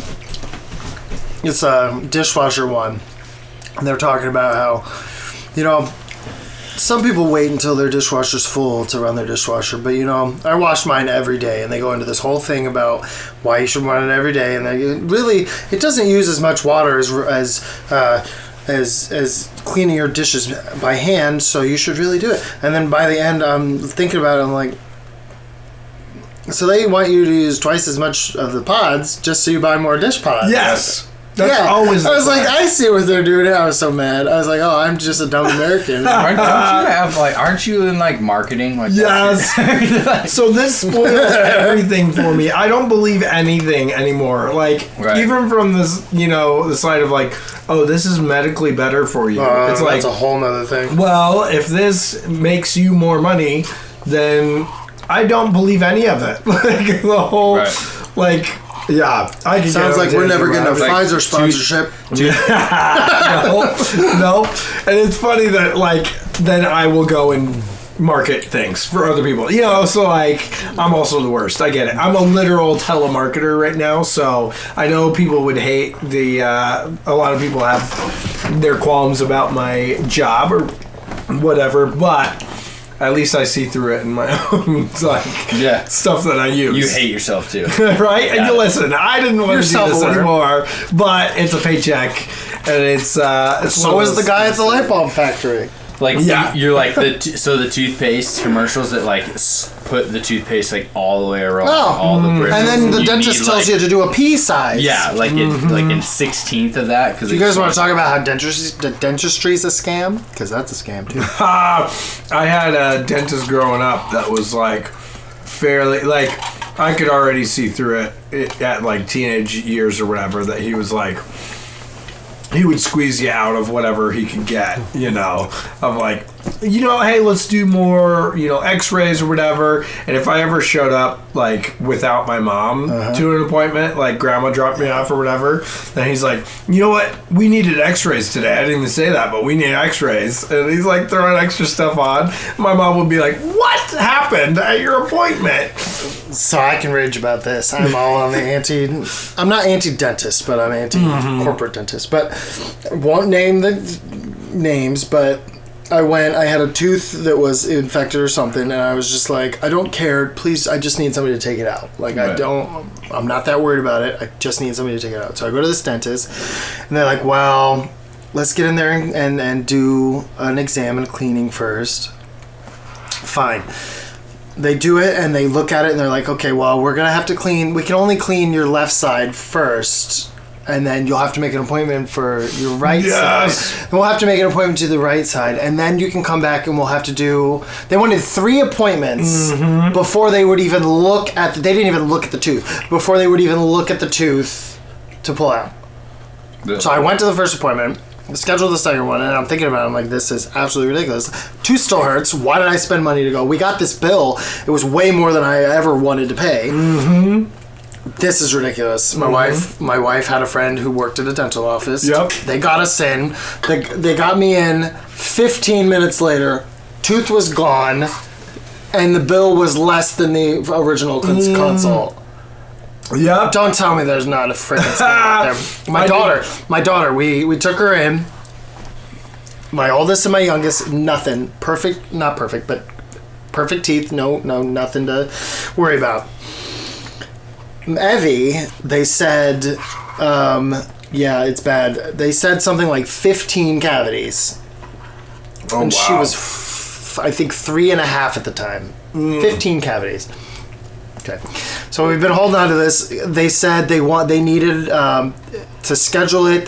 So basically they were going to have to put her under and have surgery to take care of all this stuff.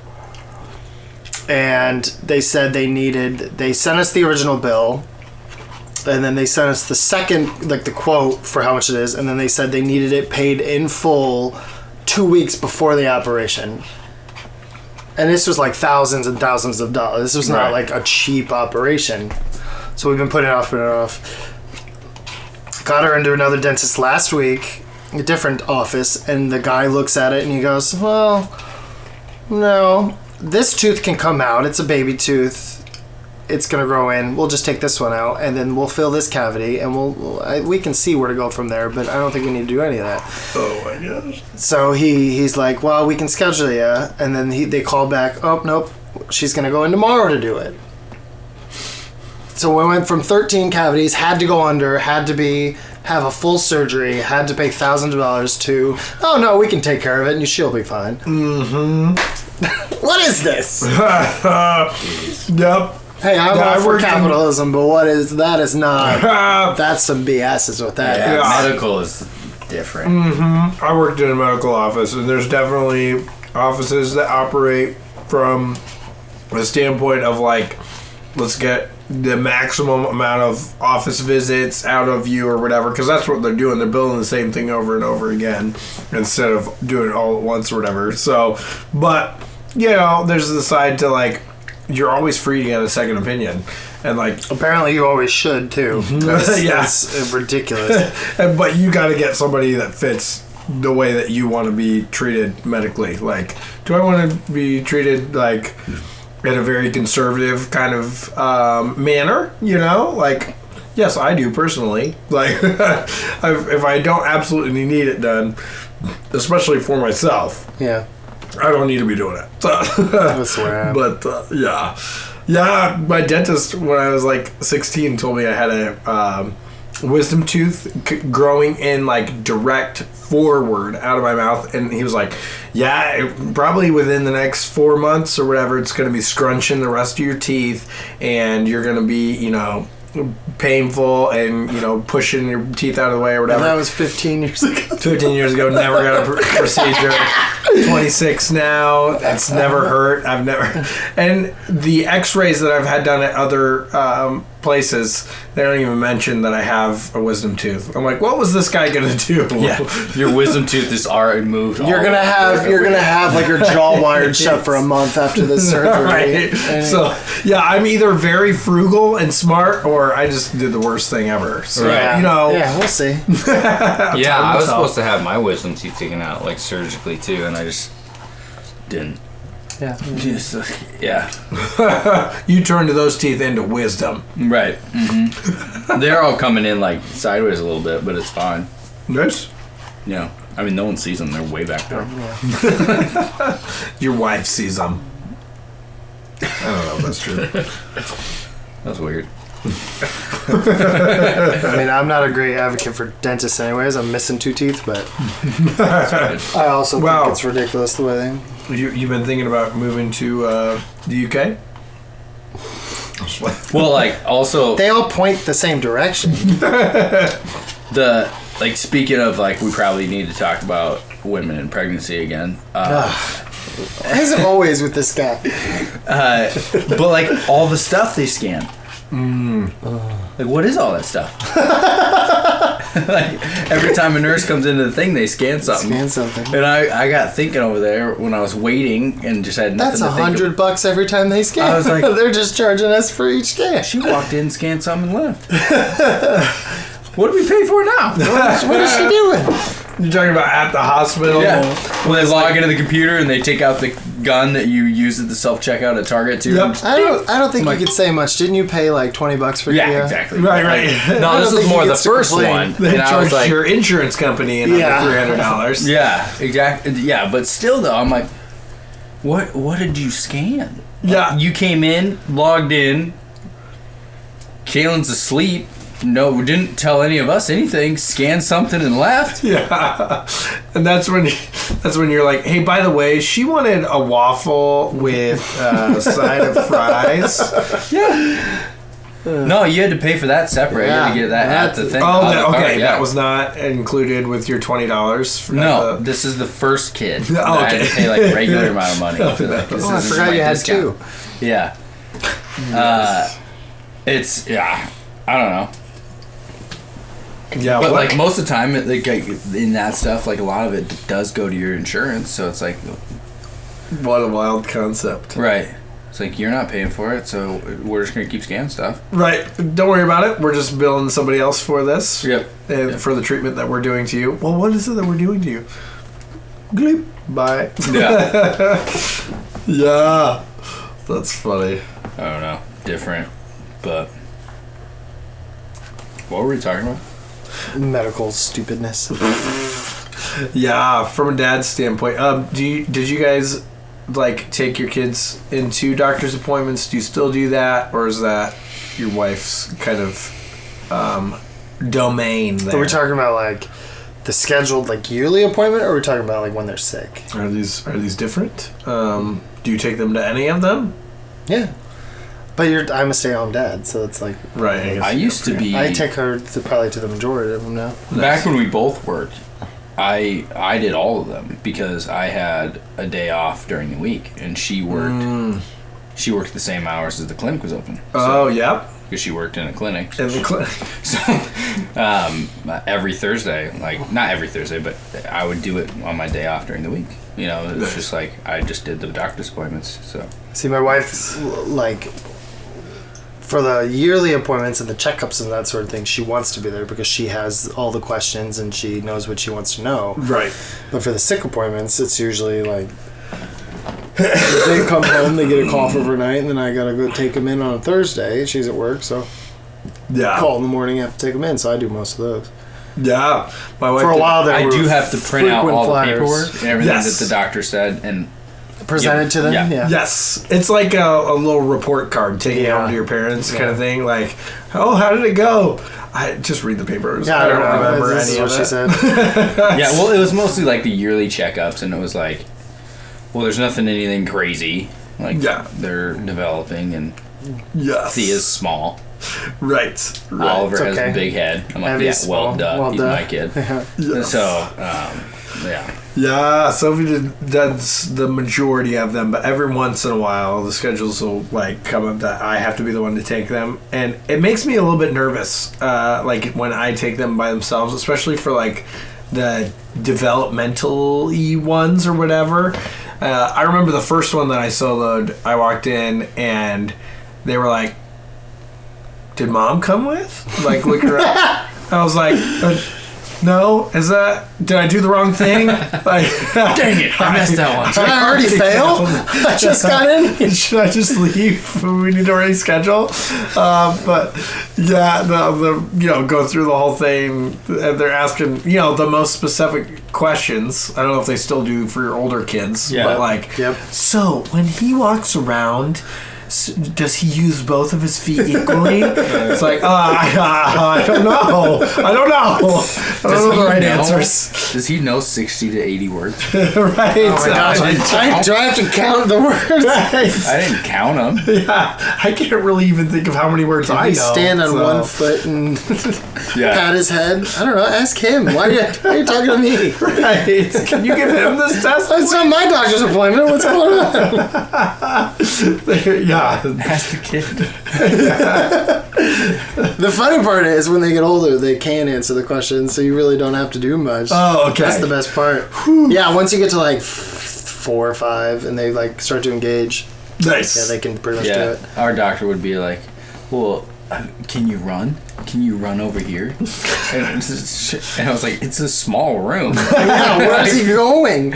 Are we trying? Like 2 steps of running. Are we trying on new shoes? What's happening? Yes. We're doing like Payless, and you have to like run down to see if your Nikes work. That's one of my favorite memes. Is that when I get new shoes, nobody asks me if I can run fast. Where's all the adult size light up shoes? Can we get back to that trend? 100% would wear some light up shoes. Right. That should be a section in the adult shoes. Like, here's 1 or 2. I don't need a ton of pairs. I don't pay a lot for shoes, but I would pay extra for some light ups. Right. And some Spider-Man. as Kyle with the Velcro. Yeah. And in all the same stores, you can find them in kid sizes. Yeah. Would it kill them to do 1 adult pair? I'm with you. I would advocate for that. Did you ever do Heelys as a kid too? Dude, I was not. I had them. I was not coordinated enough. I could not because I wasn't. A lot of my friends were skateboarders, and I didn't have the balance for skateboarding for some reason, and I could just never figure it out. So I had them. Yeah. I just wore these fat shoes around, but never could heel them around. Yeah. Oh, I was terrible at a skateboard, but it's easier. It was easier for me at least to like bail if you're getting out of control, because obviously, I mean, your shoes are right there, so you're an inch away from like. Shoes are right there. Well, instead of like, I have to, kick this board out of the way and then I can get to the ground. It's like, here's the ground. Get on the ground and I can walk. You just go. Yes. Did you do cool tricks? No, we would just more likely get banned from places just from going down a hallway or something like that. And then, yeah, they were like cracking down on I know our schools, they cracked down early. And we had the off-brand ones that like had the wheels on the outside, so you couldn't even just like fake that you didn't have I had the good ones that popped. They were hidden in the heel and they popped out. Yes. So you sounded like you were wearing heels. Mm-hmm. Like click, clack, click, clack. Yep. Yes. Big clunk. Oh my god. Oh jeez. Classic. That, kids' toys. I don't know if they're getting better or they're getting worse, because we didn't have hoverboards. It's all plastic now. It used to be all metal and wood. Now it's. But you have more electronic integration, I feel like. Is that good? In the toys. Hoverboards are pretty cool. My daughter has a hoverboard. That's way cooler than a ripstick. Fall harder. Dude, ripsticks are classics.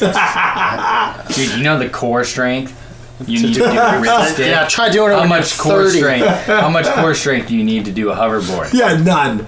Yeah, lean forward a little bit. We are getting closer to the movie WALL-E with people, right? But yes, it is cool still. Yeah.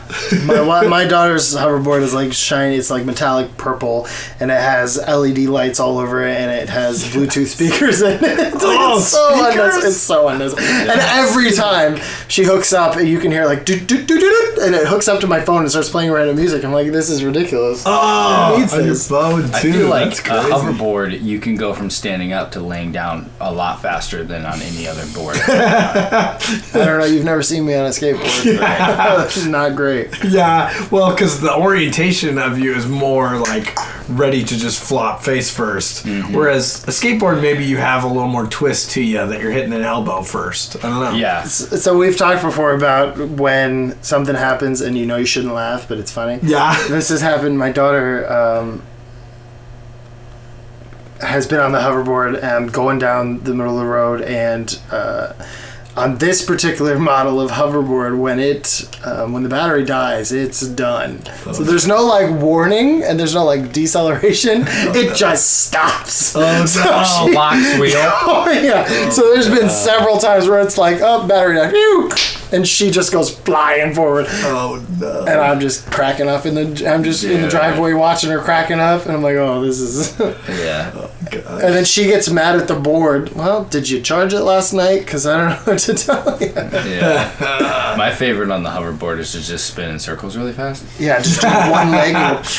Yeah, certainly. I am pretty good at a hoverboard, not gonna lie. Yeah. Although hers, the one she has now, is weight rated to like 120, so I can't really use it. But my mom has one that she got at a garage sale. Oh, there you go. That's weight rated to like 3 or 250 or something, and so I zoom on that one. But the one actually that Lily has now, she found, you were talking, Facebook Marketplace, and they said it didn't work. They said it wouldn't hold a charge. Oh. So we got it. So we picked it up. Charge. Yeah, we got it. Wow. Yeah. We got it and charged it, and it goes for like 45 minutes to an hour. Oh, what? Yeah. Yeah. But when it dies, it dies. but it works fine for a free hoverboard. Right, there you go. Yeah. That'll do. Yeah. I love it.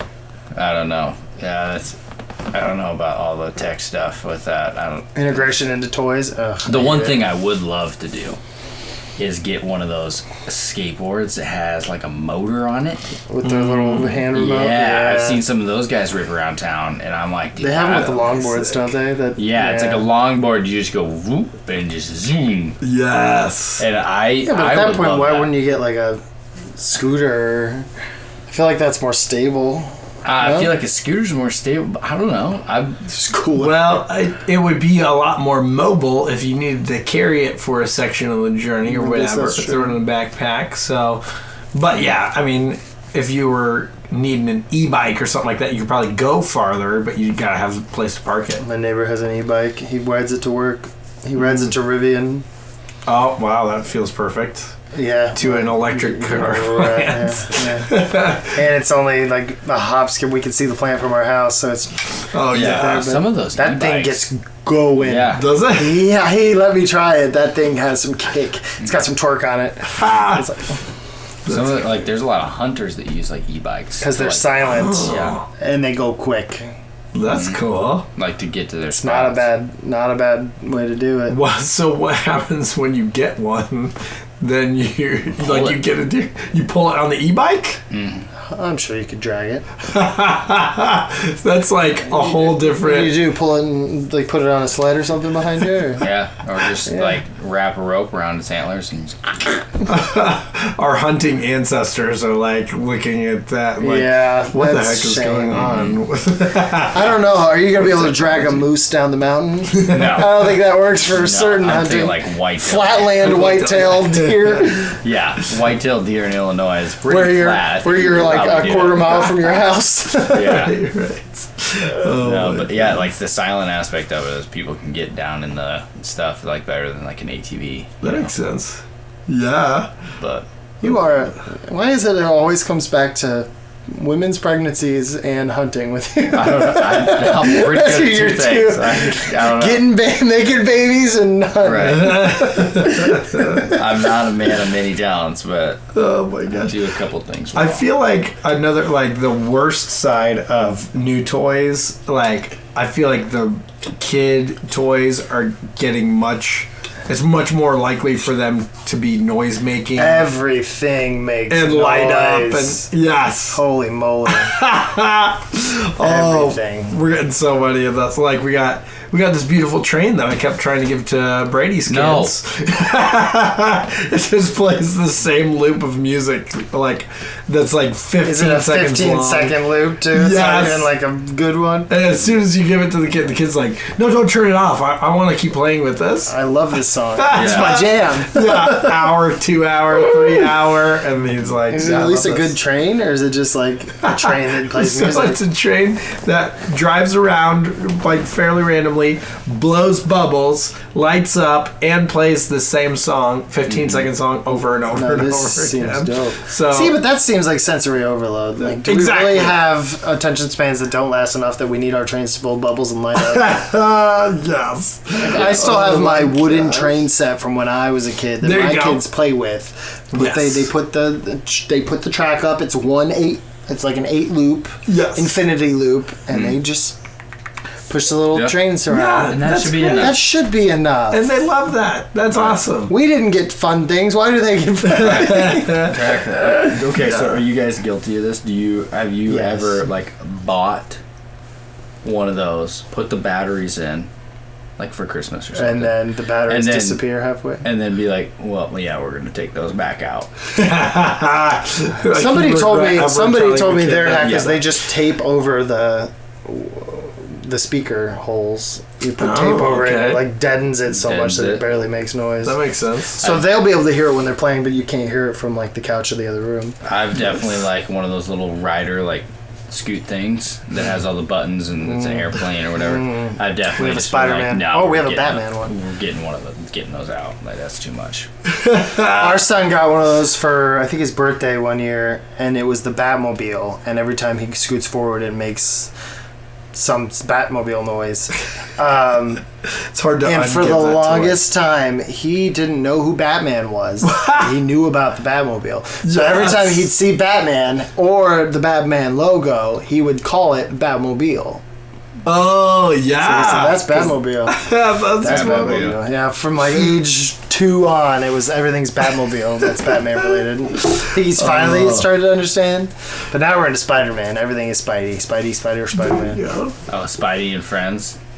It's a good one. It's not a bad one. I love that. Yeah, of all the kids shows, it's not terrible. Yes, there was a lot of stuff that like we weren't allowed to watch and stuff as a kid. Like my mom didn't. Sounds love like my wife. Yeah, didn't love the like fighting shows or whatever. So that's all I watched. Yeah, I remember one of them like Teenage Mutant Ninja Turtles. We weren't allowed to watch until I love TMNT. Yeah, my uncle got us the video game, and my mom was like, oh, I can't like take this video game away from you, and if you're gonna play the video game, you might as well be able to watch it. Yeah, so yeah, we had you got through. You just need to like slip these things to your uncle. Hey, can you get us yes, that's what use this because then Mom will let us watch this show.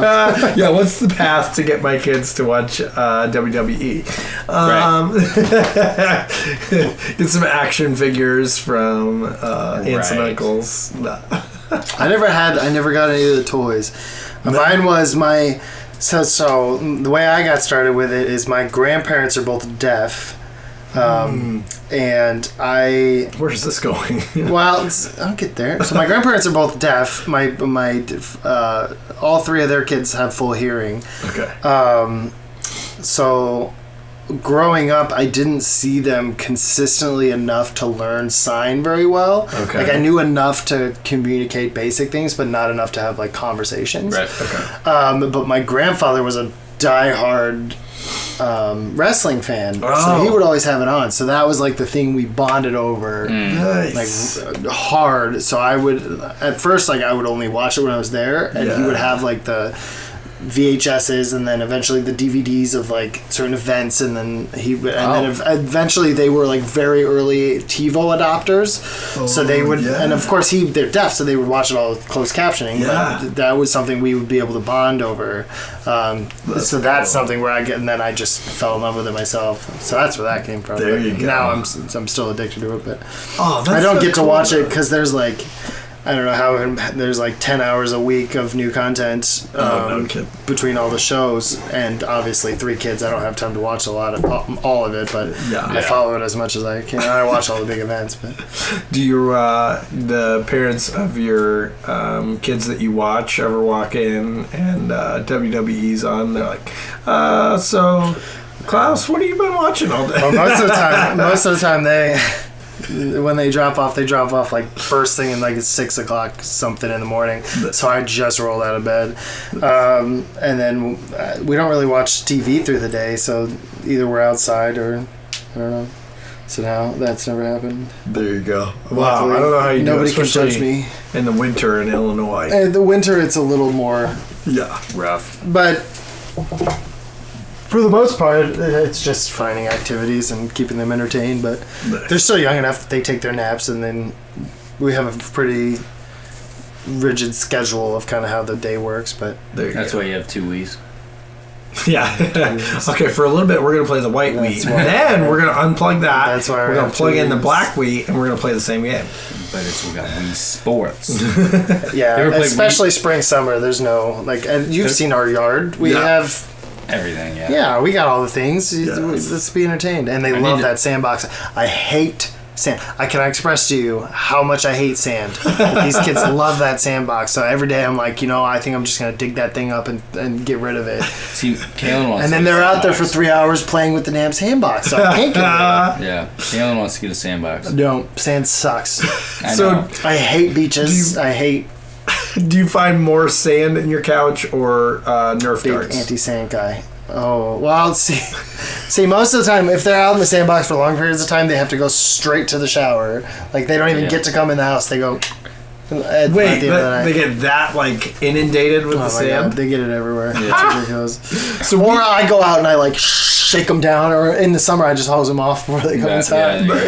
We do a table of sand, and I feel like they're not coated in sand when they come. Ours are out there Dude, your son ate the sand last night. Listen, they get their fair share, but on them. But as opposed to sitting in a box of sand, which by the way we are going to be setting up soon. But for the meantime, I feel like it could be worse. I don't know. Right. But I don't want to get a sandbox. Yeah, I would recommend against it because again, I had one as a kid, but I did the same thing, and then all of a sudden there was just poop in there all the time. Cat poops. Yeah. Oh, cat yeah. Poop. And we have 2 neighbor cats, so they'll come screaming at me, "Hey, we found cat poop!" Oh, cat poop! Throw it out, man. Yeah. That's what I said. Get the scooper, scoop it out. Go.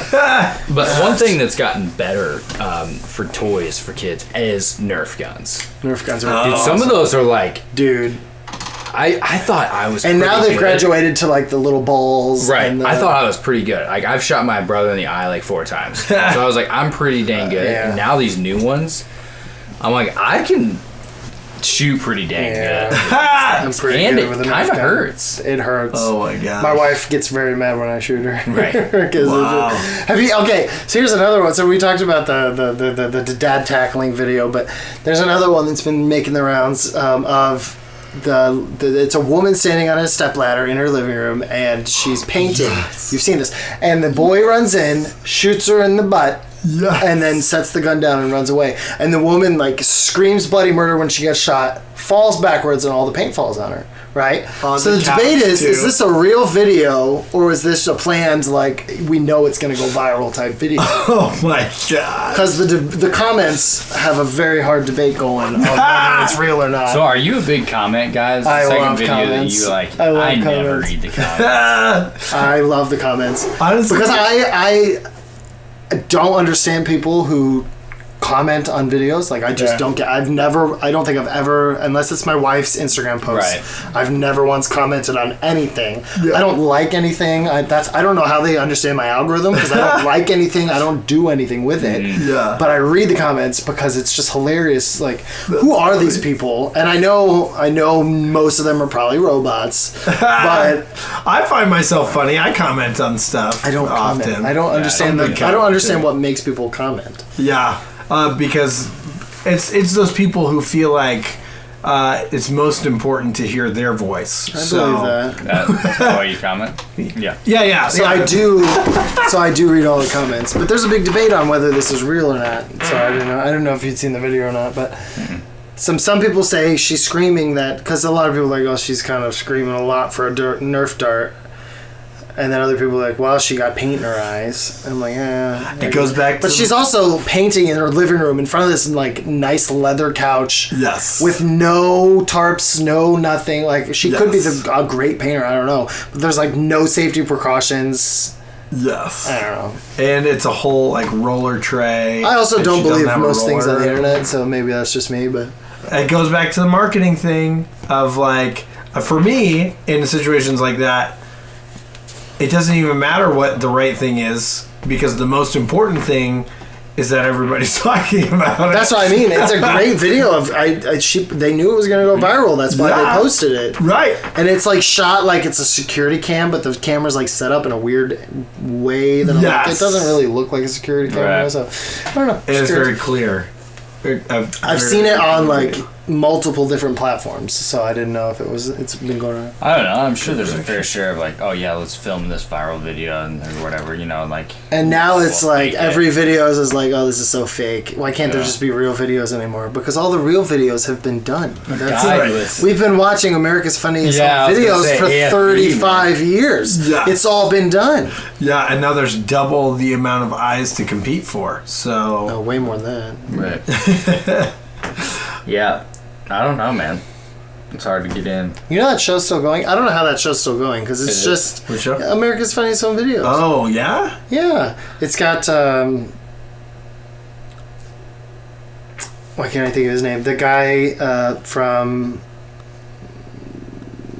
Fresh Prince of Bel-Air, the brother.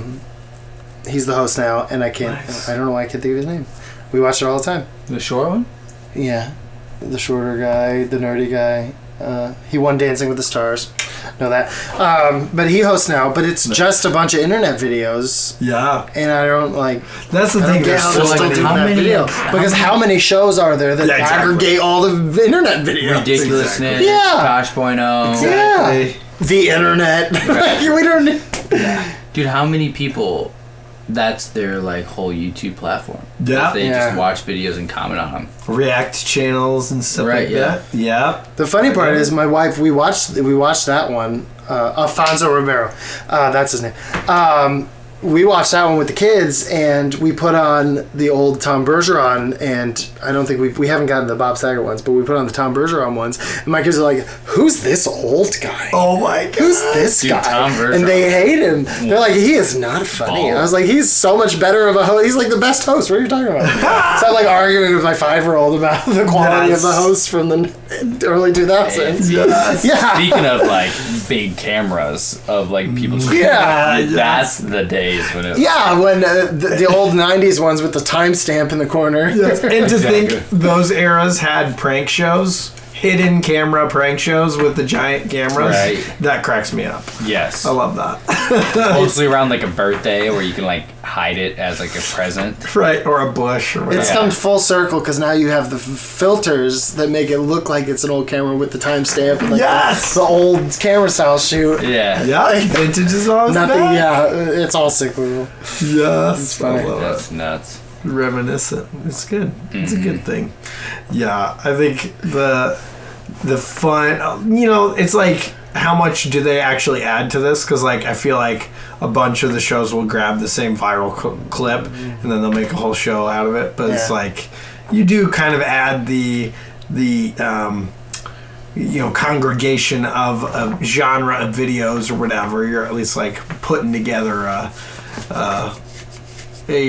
programming of them or whatever too. So, but what a weird world that we just flip through a bunch of happenings and that's a show. Yeah, exactly.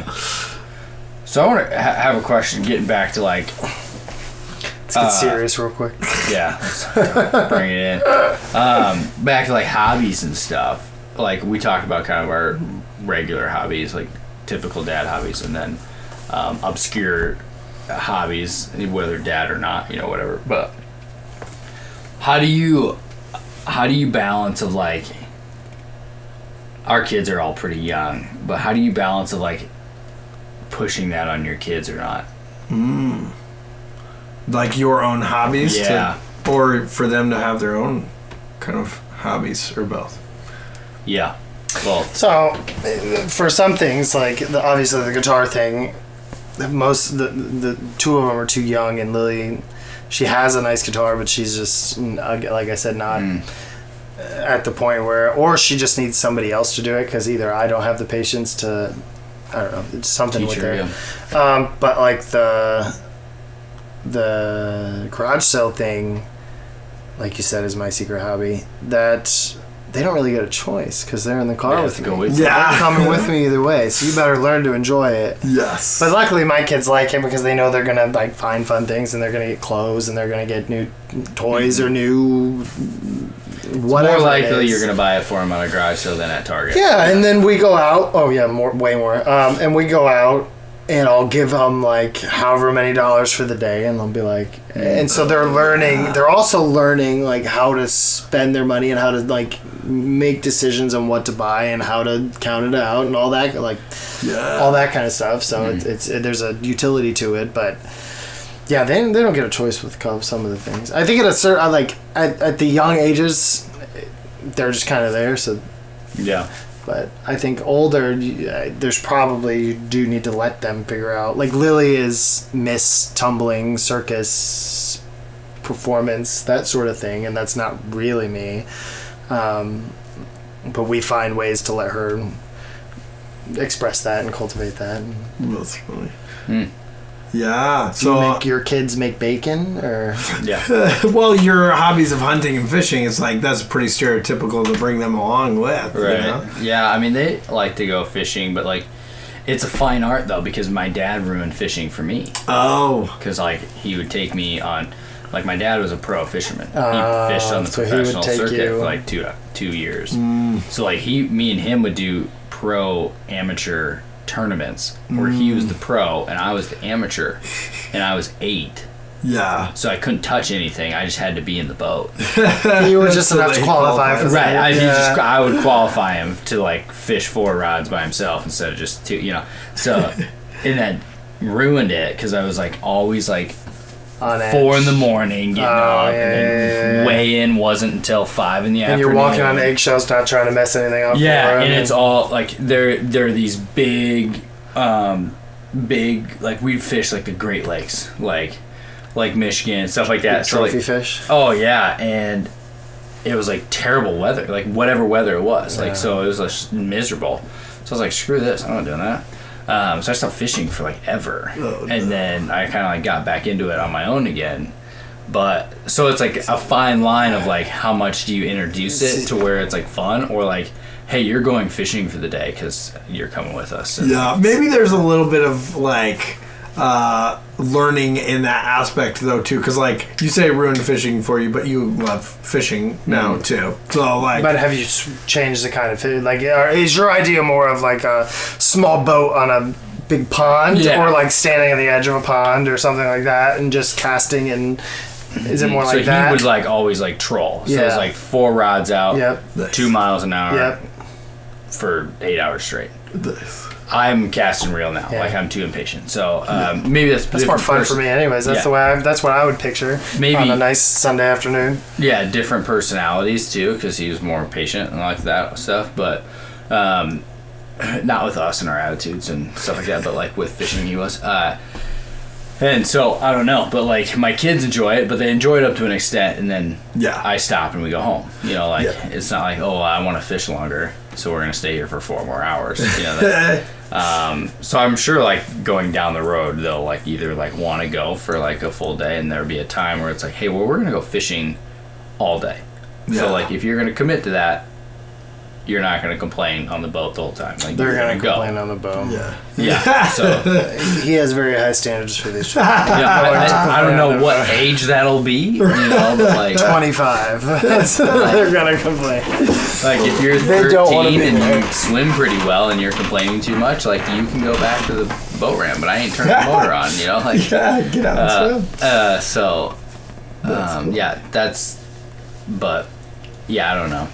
Yeah. I don't think I'll like force them to like my hobbies. Like I want them to like to do what I do. Yeah. But I also want my wife to want to like love to do all that stuff too, so we can do it together. But I don't know if she'll ever like sit in a deer stand with me for. But do you guys have?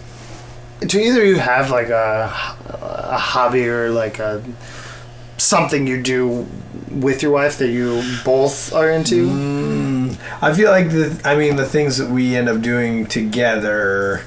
I mean, we have our shows that we watch. That is both of us. We like to do like a puzzle here and there. Board games. We're really into. Board games, especially like with friends and stuff like that, but like just the two of us. There's no like unifying hobby that... I don't think so. Maybe it's blank in my mind here. Maybe you'll say one like, oh, hey, we do that too, but it's not popping in my head. Me and my wife do a lot of like home projects together. Oh, yeah. Mm-hmm. But like... You're a project guy. Yeah, so we'll like do like we built our bed frame and my son's bed frame, and put the railing up in your... We're gonna build my daughter's, so like, and we'll do that together. Like there'll be certain things like she's in charge of, like she's in charge of like sanding and varnishing, where I'm in charge of like screwing it together. Or is it like you get very impatient with her, or no? I do get impatient, and it's like I go into manager mode, but like we do pretty good.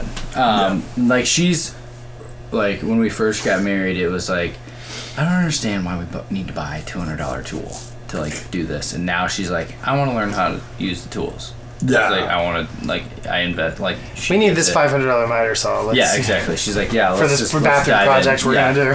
So, and I think we do a pretty dang good job of like going on a project together. Like we'll talk about it, we'll plan it together. Like a lot of times I do more like the specifics of like how to like make it actually now work. Are you in doing it together, or do you each have your certain things you do? Yes and no. Yeah. Yes, a little bit of both. Like there's some things where it's like, well, I'm gonna go cut 14 2x4s at the same length. I don't need you to be there. Yeah, so there's not like 6 hours of continuous. Yeah, but like for the most part, there's usually something like I'll try to set up the cadence of it. Like for my job, I like do like cadences and like manage that. So like I'll try to set the cadence up to like, well, you're gonna do this while I do this, and then those two steps will lead to our next two steps. So like that we can do it together.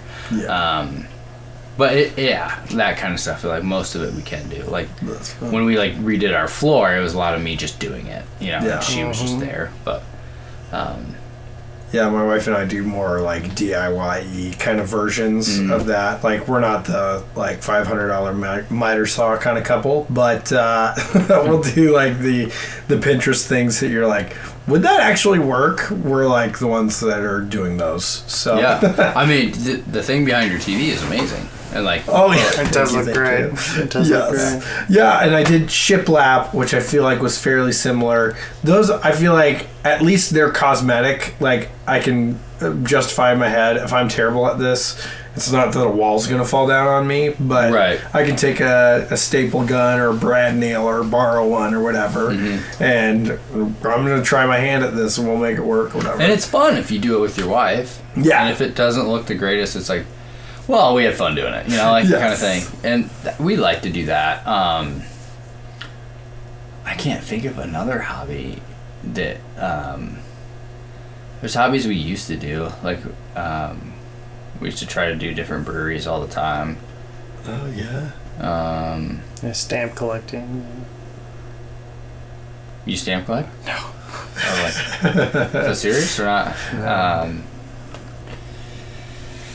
Yeah, our hobby now usually is just like ordering. So your hobby was drinking? Yeah. Is that what I'm gathering? Our hobby, we've switched it. Now we order late night appetizers and bring it back to our house and eat it while we watch See, TV. we just order crumble cookies. Yeah, there exactly. you go. Crumble cookies. We order thanks, guys. queso from Mancho. There you go. Queso takeout. There you go. I love that. No, but going back to your question of like getting the kids involved in hobbies and stuff, I definitely had a proud dad several months of my 2-year-old being into the original Star Wars movies. Oh yes, like the 80s, Star Wars. Episodes 4, 5, and 6, Star Wars, and to the point where he would ask to watch. Can we watch Star Wars? He would say, and then my wife, his mom, would be like, "Are you? Does he actually want to watch that? Or whatever?" And then he would be like, "Mom, it's a good movie." It's great. So now he's totally over it. So how long before he's joining us on Star Wars nights? Exactly. All our butts. I don't know what it was. It's a little past his bedtime. Right. Oh, but hey, I can see a glimmer of hope in that he loved it once, so maybe he'll love it again. That's how I am with wrestling. I'm like, oh, just give me something. Yeah, my kids do like to go fishing, and that like warms my heart. It's just like handling. Like a lot of times it'll be like, okay, well you can take the kids fishing. And I'm like, handling 2 kids under 7 with fishing poles and hooks that are impatient and all that stuff is hard to manage. But yeah.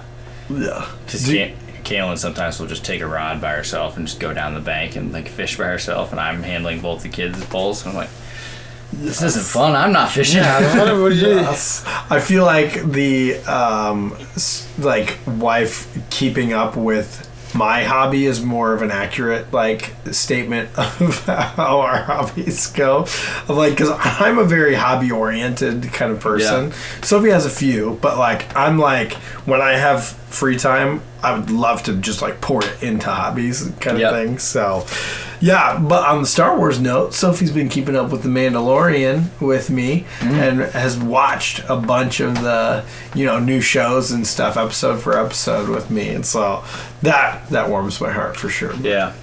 I definitely, like you, like I want to pour my time and money into hobbies. Like I'm like, oh, I could use another fishing pole. Right. I could dump some cash into a hobby. Like I could spend $10,000 tonight. And you have it all picked out. Oh yeah, it's I could put it in a cart in 20 minutes. Yes. Well, I can do that with guitar stuff. Yeah, exactly. Now that I think about it, but I hate spending money, so I could never. See, I love spending money. I hate spending money. Oh no, I'm with you. I like that's why I like a garage sale, because I know I'm getting I know what I'm getting. I know I'm getting a steal. Yes. Yeah. And I've never been able to understand even the side of like people who spend money with like a vengeance, like spend money like I don't know, like other people's spending habits have been like hard to understand. But the more so with video stuff, I'm starting to break down that barrier of like being able to spend money, because usually it really stresses me out spending money. It's a business expense. You should be able to do that. Right. But in reality, most of what I spend money on is like not gonna actually make me more money. It's just food. That's what I spend on. Well, no, I mean even crumbled on the freaking cookies. On the business side, it's like stuff that I want because it's cool. Yeah. And it's like, but I can justify, it makes me money or whatever. But like, then it's like, okay, I am one step away from somebody who buys something that's like, this would be cool for the house. So I'm starting to get it a little bit more. So. Right. I don't know, but there's also like a utility to like being able to spend the money and make sure we have the stuff that we need, and not be like, hey, by the way, we live on toothpaste that we should have thrown away for a week ago because somehow we just keep crunching it down. You can get a lot out of those. Yeah. Well, that's where I was at with like tools, is because I was like, I'm gonna have to spend like $200 on this tool, but then I can use it on every project after that if I need it. Or I don't have to borrow it, don't have to rent it, don't have to. Right. Yeah. And then we can build a bed frame instead of buy a $2,000 one. We just buy $180 worth of stuff. You just have Sophie go on Facebook Marketplace and she'll find a new one. There you go. For free. Just come get it. Yes. Have you ever seen any fishing stuff at garage sales? Just shoot me some pictures. I do. I don't. I never really know what to. Yeah. See, I see it, but I don't know what I'm looking like. I don't exactly know what. So like certain things I know, like cook stuff, I know what I'm looking for. Musical stuff, I know what I'm looking for. there's certain things I do, but like fishing stuff I don't really, hunting stuff I don't really know what's quality and what's. Yeah, I'm surprised that you're a garage sale guy and you don't have a bunch more like cheap guitars, because I feel like you can find those at garage sales all the time. You'd be surprised. No. They also usually they go really quick, but most people, like if it's a quality guitar, they know they're either going to sell it on Reverb or they know where to sell it. Yeah. You're not. That's fair. I did for when I was younger, and before I met Kate, I had at one point probably 12. Ranging from different price ranges, but that's because I didn't have anything else to spend money on. But I think I'm like one of the few guitarists where I'm like, I really only need one. Like, I have one that gets me the sound I want. It gets me to play it. Like I absolutely love it. Yeah, that's and it does everything I need it to do. So I don't. Yeah, my dad. If I had like infinite money glitch, then I would. Yes. I would. I'm sure I would have a room full of them. But yes, my dad would find the instruments at like garage sales and come home with them, like a guitar for $25. It's less common. It's less common nowadays. You see him every once in a while. There's one guy in town. I don't know if he's not listening. I'm sure, but there's one guy in town that I see all the time garage selling. And he buys like any kind of musical instrument, whether it's old speakers or a trumpet or like pretty much anything, and guitar stuff. He buys all of it, and I see him all the time around.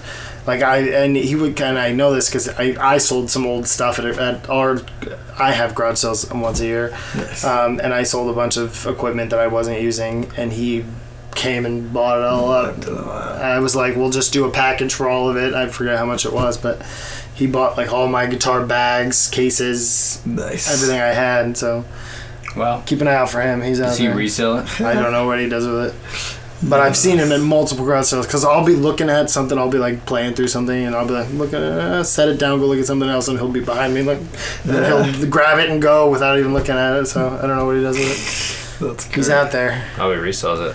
Call him probably make some money by doing that and setting it up online. Probably an eBay store of some sort. Oh yeah, one of my buddies has an eBay store that he sells mostly broken instruments and like makes a lot of like B stock. So it's like, there's a defect to it, but it's mostly functional kind of thing. But a lot of just broken or kits or pieces, and that's like the bulk of what he does or whatever.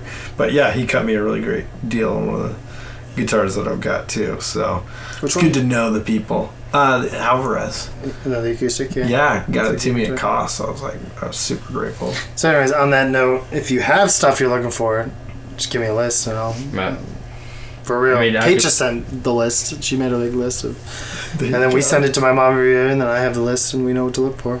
There you go. Right. Yeah. And she almost always finds it. I'm telling you, everything. We found Apple Watches. Oh shoot! All sorts of things. Yeah, dude, I like have respect for like rods and stuff. Like I want to buy more rods just because I think like I'm like the last rod for fishing I bought was $130 for the rod. And I think it was this is where I don't know the difference between I don't know like why you would need more than one. Just the stick. Yeah. And then the reel was another $150. So it's like, is that an open? No, baitcaster on the top. So it's just different. So like that's $250, and I usually want to have like 3 or 4 of them on the deck. If I go fishing on the bank, I take 2 with me, at least every time, just because like I want to try this bait and I don't want to cut it off and retie it, and I want to pick up the next one and try that one. Wait, so you're telling me you don't go first thing in the morning and get the worms out of your yard? No, I use mostly artificial. Yeah. If I'm going with the kids. That's what I do. And then you split them in half, put them on there. Yeah. Watch them scream for a little bit. And I have like 7 rods that are just like kid rods that I've just seen in like Walmart on like clearance, and they're like $6. Oh yeah. So I'm like, yeah. I mean, my kids are gonna break like 8 rods. I do frequent the clearance section, so I can look for. Yeah. I'll look for that. Well, like I could grab some at like Target. They were like these fishing kits, and they were like $60 originally, and they were like $15. I was like, yeah, I'll take 2 of those. Like, my kids are gonna break the rods here soon anyway, so then I just have like 8 rods that they can go or take their friends with. Yeah, or whatever. So I'd like good to have on hand. Now I keep thinking I can't wait for Garage Sale Season podcast because we're just gonna have a segment where I just tell you all the stuff I found this week. Here's the haul. Here's the haul for this. We'll have a try-on haul this week. Dad haul. The dad haul. I'm also like a tackle junkie too, so if people are like trying to like just dump a bunch of tackle, like I would like love to like go through old tackle and use it. Oh heck yeah! I think that's funny. Yeah. When Josh and Takesha, when her father passed, he had a bunch of old like tackle stuff, and me and Josh like just went through all his fishing stuff, and it like feels like you just get to know somebody by like going through all their stuff. Oh, there you go. So we have a bunch of like weird tackle things that we are gonna fish with the next time we go, just because like it's like obscure like tackles that it's like, oh, this was like a funny like gag lure that he bought. Yeah. We're gonna probably try to go catch a fish on it. So that reminds me, I meant to ask, when you die, do you know how much your Star Wars stuff is worth? Like, is Sophie gonna make some money selling all that? Is that the first thing she's just gonna do? Is go get that and sell it? No, I mean, you already gave that to Theo, right? I mean, it doesn't like compare the total. I mean, she can get some money out of it, whatever. But the biggest money in my hobbies is probably music stuff first, because video equipment like depreciates so quickly. Yeah, but I mean, the tube amp will hold its value, the guitars will hold its value. That's one thing. It might not make me money, but it'll not losing the money that I spent on it. That is the one thing about that kind of hobby, yeah. So, there's some, I mean, I'm probably not going to be able to bring myself to sell the bulk of this stuff while I'm still alive. But, it'll be there when I'm gone to be sold. So. My grandfather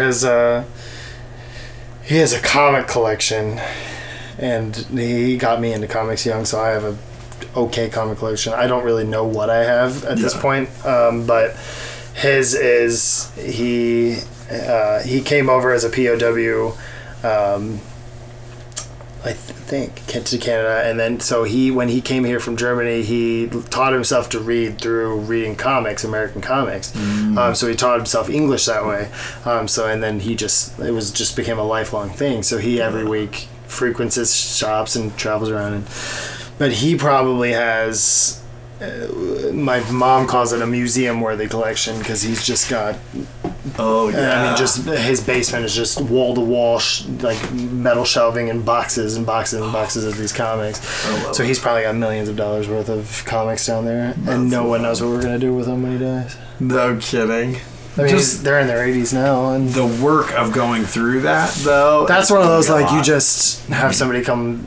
I don't know what. They gotta have a plan for it, but with something like this, millions, you can just sell in a lot, and you would get, because he's as he took my wife and I out. We were visiting, and he took us out for dinner, and my wife, not realizing that it was going to come off as offensive, offered to pay for us. Oh, and that's like, that's like a big no for him, and he was like, we're not destitute. And they're pretty well, I mean, they're pretty loaded. So he's been investing in these comics for a long time, so I'm curious to see what he has. I've been down there. He showed me, but he's very like not secretive about it, but I just had other things going on, and I regret not being as interested as I would be now, but well, that's the thing. You probably had your kids with you, and they're at Grandpa's house. Yeah, and even growing up, like who didn't slow down enough to appreciate it. All that kind of stuff. Yeah, that makes sense. Yeah, I have 4 comic books. And there you go. With Thor. You got 4 Thor. Mm-hmm. Okay. 4 Thor. Oh no, 4 Thor. They're in like. They're in like a sleeve, and I just never always kept them. What year are they? You're gonna have to bring them over so I can see them. They're old. You're gonna have to bring them over so I can look at them. Nice. Mm-hmm. I've always been like, why do I still have these? I've never even read them. I have a handful that I know are valuable, but other than that, I just have boxes and boxes that I kind of know what's in there, but I don't. Yeah. I would need an expert to look at them, but yeah. Weird. I love it. Speaking of odd hobbies, yeah, I know. that one's hard. I don't buy them anymore because it's one of those things I don't like to spend money, but I find them at garage sales. That's funny because that never felt like the thing that was gonna be very collectible, like the Pokemon cards and stuff like that. I feel like as a kid, there's always a sense of like, this is gonna be. I could find something. Oh, I never had that sense. See, I was the opposite. I was so stupid because I had all the cards. Like I had cards that are now selling for thousands and thousands of dollars. Yeah. Like I had the cards. Would I have kept them in good condition? Probably not. But I had like the notebooks and the sleeves, and I had all the things. And I got Pokemon cards. A lot of them were gone in the fire, which I'm not happy about. But I had like 4 binders of them. I just gave them to my neighbor. Oh my gosh! Yeah. And now they're all collectible. Yeah, it's ridiculous. Yeah, I had like a Mewtwo. I had like a bunch of Charmanders. All this stuff. I definitely had a first edition Hollow Charizard at one point, and I didn't. It was before they were valuable. Yeah, that's crazy. This was back in the '90s. Yeah. Back last century. What's gonna be collectible from the new generation of toys? Squishmallows. Hatchimals. Remember when they thought Beanie Babies were gonna be? Oh, I mean they were there for a hot. They were there hot for a minute, but then they were immediate drop. I still find those at garage sales, and you can't get rid of them. Nobody buys them. I have 3 of them in a case. Like they have their own cases. And do you know what they are? No. What they're, I don't know why. They're just bought that way. And every year I go back to because there'll be the annual garage sales at certain places, and they have them out every year, and no one touches them. Right. Like there's just no value in them. No. That's crazy. I love it. Yeah, it's like weird what's like collectible. Yeah. Like, is it gonna? Is there gonna be something tied to like a current event that's like, oh wow, you still have a blah blah blah, like a N95 mask, right? If there wasn't so many of them, no, they're already full up the ocean. What are you talking about? Yeah, right. Oh my gosh. I feel like there's an aspect of like camera equipment that's like collectible, and it's sort of like once it hits a certain threshold, it becomes. Yeah, vintage and cool again. It is so weird that like the camera bodies themselves really. I'm gonna go real nerd on you real quick, but the camera bodies themselves depreciate really quickly, and the then lenses. Yeah, the lenses hold their value actually really well. So because you can.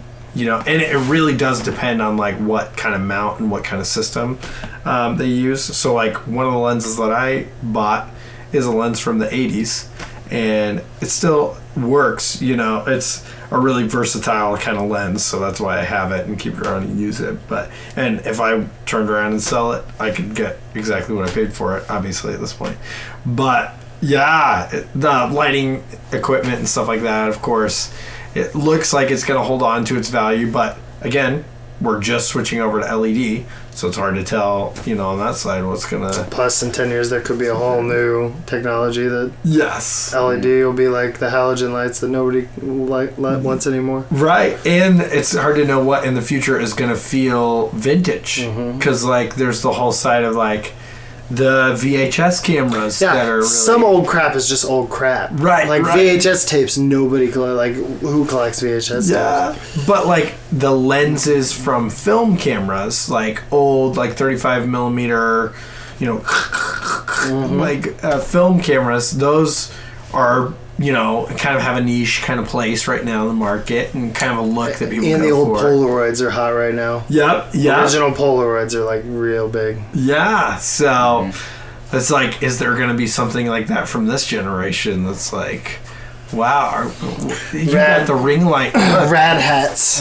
Rad hats are going to be the next. Rad hats. Someday they'll sell for thousands of dollars. Thousands. Yeah, I don't know. You can never predict that stuff, I think, but... Yeah. Well, if you could, you'd be a millionaire. Yeah, I don't think our hoverboards are going to make it in there. Yeah, that'll be like, what's this antiquated piece of technology? Right. But it's like a horse and buggy for 10 years from only now. held a charge for 8 hours. What's this? Right. Maybe they'll just fix all the things about them. I have a nuclear one that runs for a lifetime. Right. Oh my gosh. Yeah.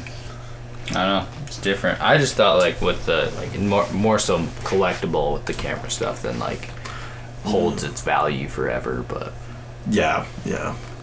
I mean, there's definitely like brands that are like way collectible or whatever. So obviously, when you get into like film, like movie cameras and movie lenses and stuff like that, they're like, collectible in the sense of like, it's another value thing, but like people, scrounge to get their hands on these things that like really shouldn't be as valuable as they are or whatever. Right. But you're going off of that.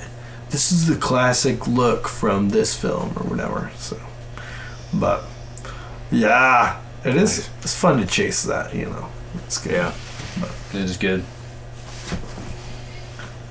I feel like I have the most jarring transition, but like a conversation that we had the other day that I wanted to hit before. Maybe this is a good last story.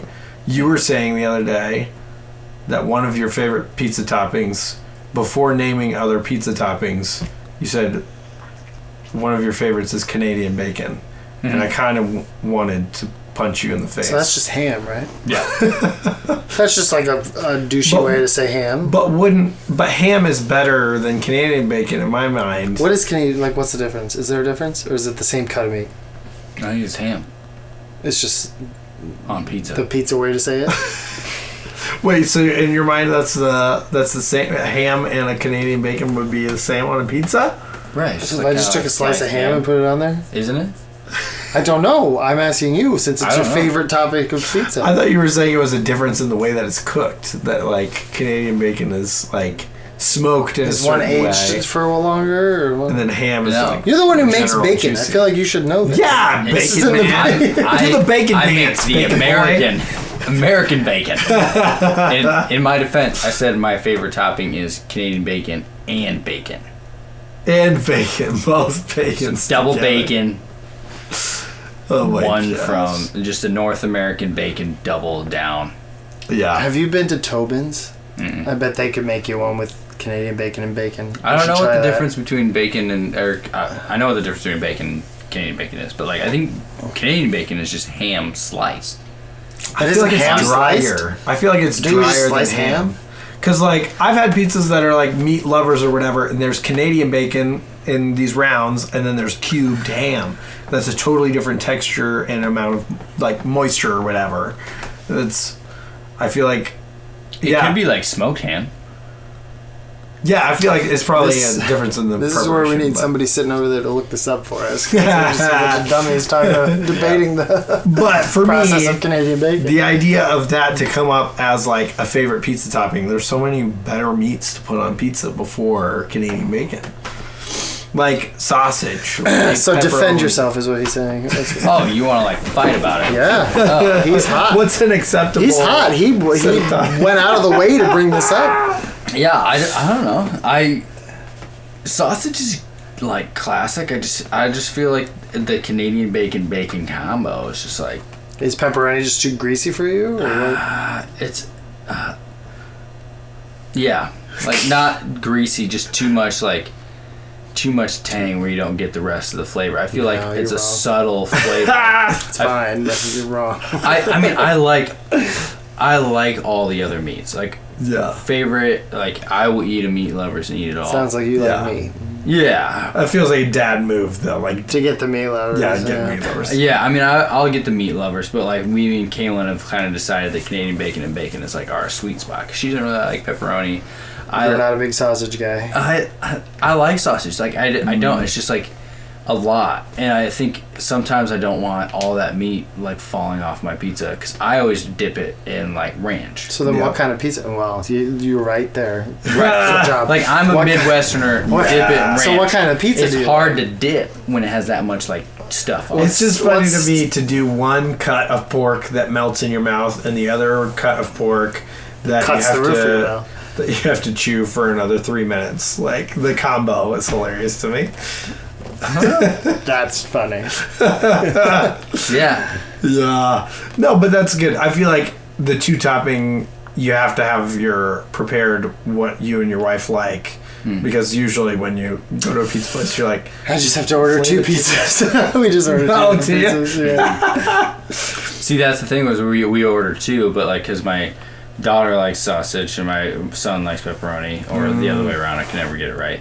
So we always order like a half sausage, half pepperoni, and then we order bacon and Canadian bacon for ourselves. And then I eat all 3. So you're gonna eat it no matter what. Right. I love pizza like with meat on it. So that's the biggest thing. But yeah. So what's your favorite kind of pizza? Not like brand, but like style of pizza. If that makes sense. Like the really thin, crispy one, or like the thick pan one, or like a classic hand tossed is probably my go-to. I'm more of a thick guy, like so I would get pan. Kaylin likes thin, so we kind of like came together on the compromise. There you go.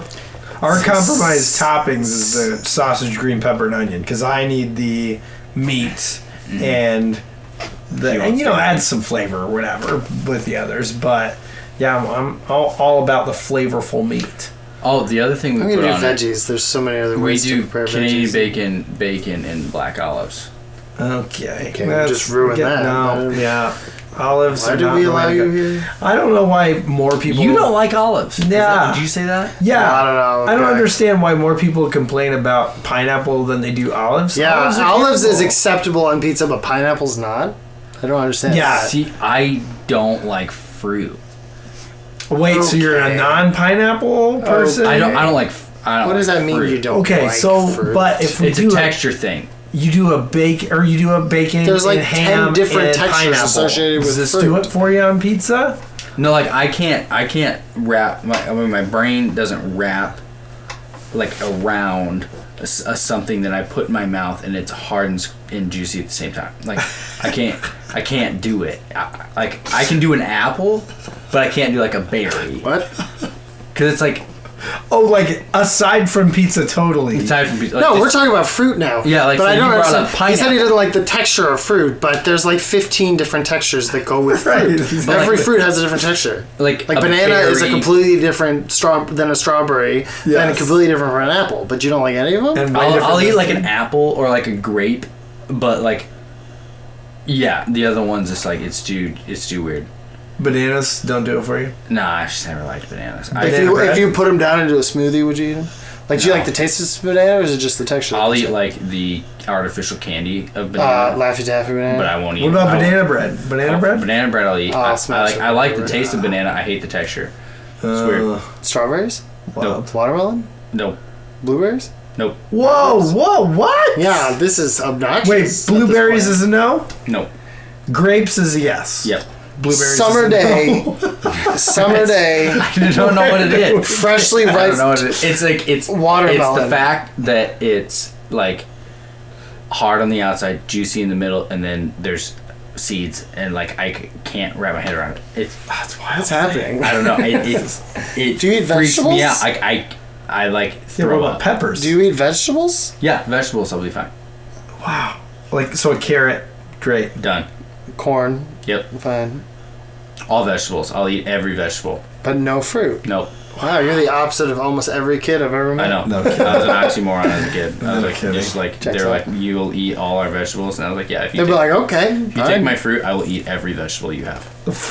Like, So you're just a big veggie meat guy. That's right. it? Mm-hmm. Okay. Well, Wow. are you big into the carbs or no? Mm-hmm. Are you a big bread guy? Yeah. Yeah, Do you me have, too. like, sugary, like, snacks that you like aside from fruit, or no?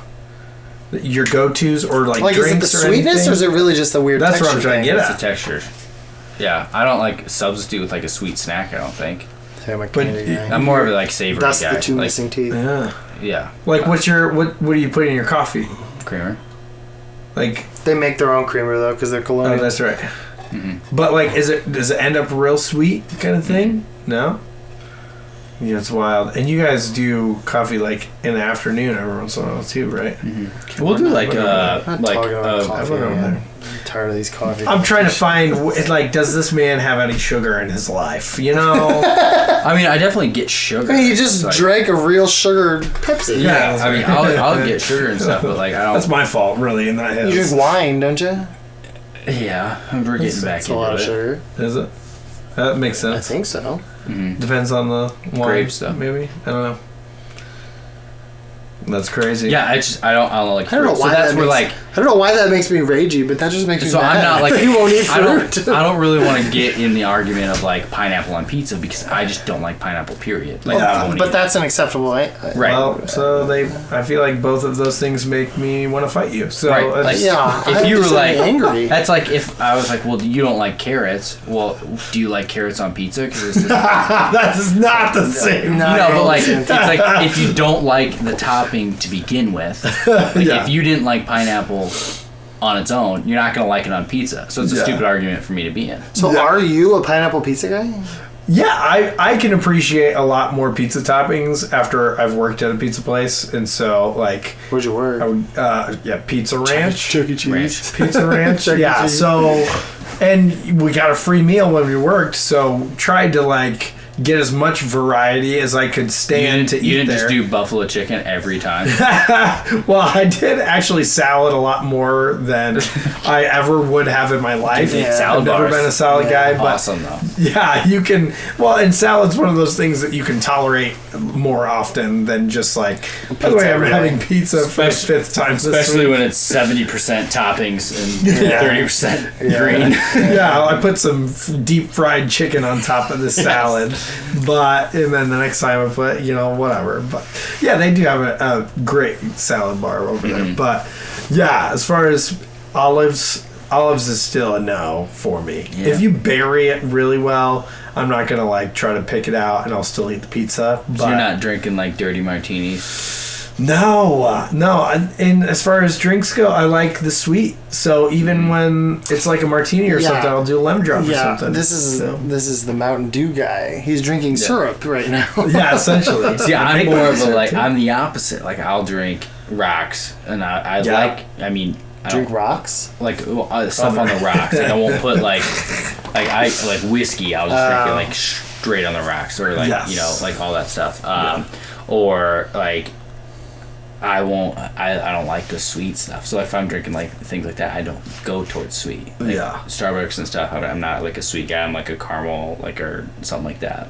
Well, so you probably don't even do the dad tax when your kids bring home their Easter candy. You're like, hey, you guys can keep it all. Oh, yeah. I do like me some, like the kids. The kids did give me like all their Sour Patch Kids because I do like some Sour Patch Kids. Oh, nice. Wait, you mean with fruit flavors? Exactly. Like so that texture doesn't get you, but fruit gets you. What about a cucumber? No. Because of the texture. Mm-hmm. Wow. I'll eat pickles though. I don't know. God, no cucumbers on pickles. You stick it in some. I'm not saying. Stick it in some vinegar for a while. I'm not saying it's like logical. I'm not. I'm not saying it's like normal. I'm saying we need to run experiments on you. Or something. What's going on here? Yeah, and I could probably eat a cucumber, but I like. Yeah, something about it. If you soak it in ranch, I'm sure you'd do it. My daughter loves cucumbers. So does mine. And she calls them cucumbers pickles. And hummus. She'll slice them up and she'll eat them all day. She'll dip it in the ranch and suck the ranch off and just use the same.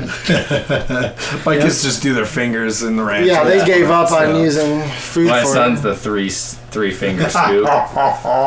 Like you're like, I need some ketchup, and you just eat all the ketchup.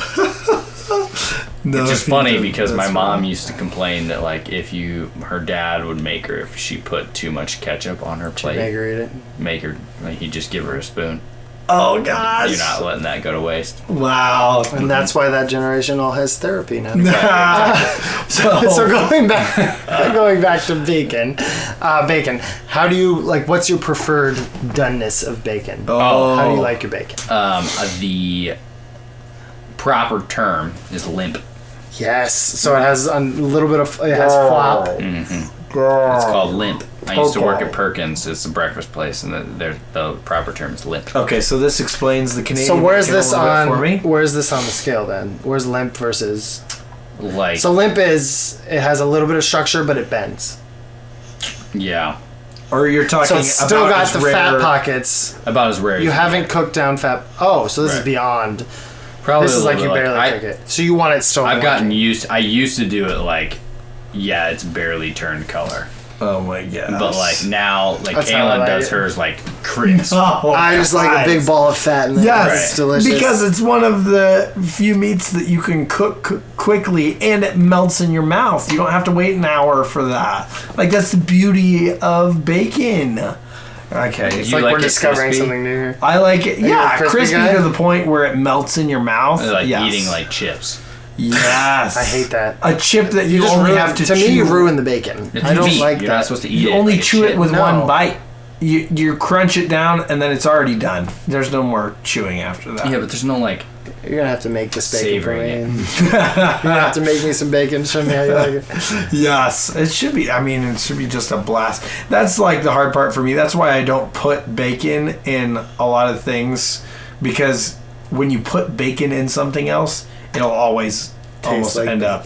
No, it'll always end up like the floppier kind of. Oh, it'll end up soggy, yeah. Yeah, so that's hard when you're cooking it. You gotta know when to time it to put it in. Well, but even then, it has a lot to do with the moisture content of what you're putting it into. You're not going to be able to have a crispy piece of bacon in a thing of green beans or something. But I don't want a crispy thing of bacon. I want the fatty, that's delicious what exactly. Yeah, I want it to be fatty on top of my pizza. Yeah, that's where I'm not with you. So you put it on your bacon salad. And green beans though is bomb. Salad is great. I guess jalapeno poppers, you got to be able to do them right for them to be crispy on the outside, but it is possible. Still have texture and not cook down the jalapeno too much to where it's soft. Right.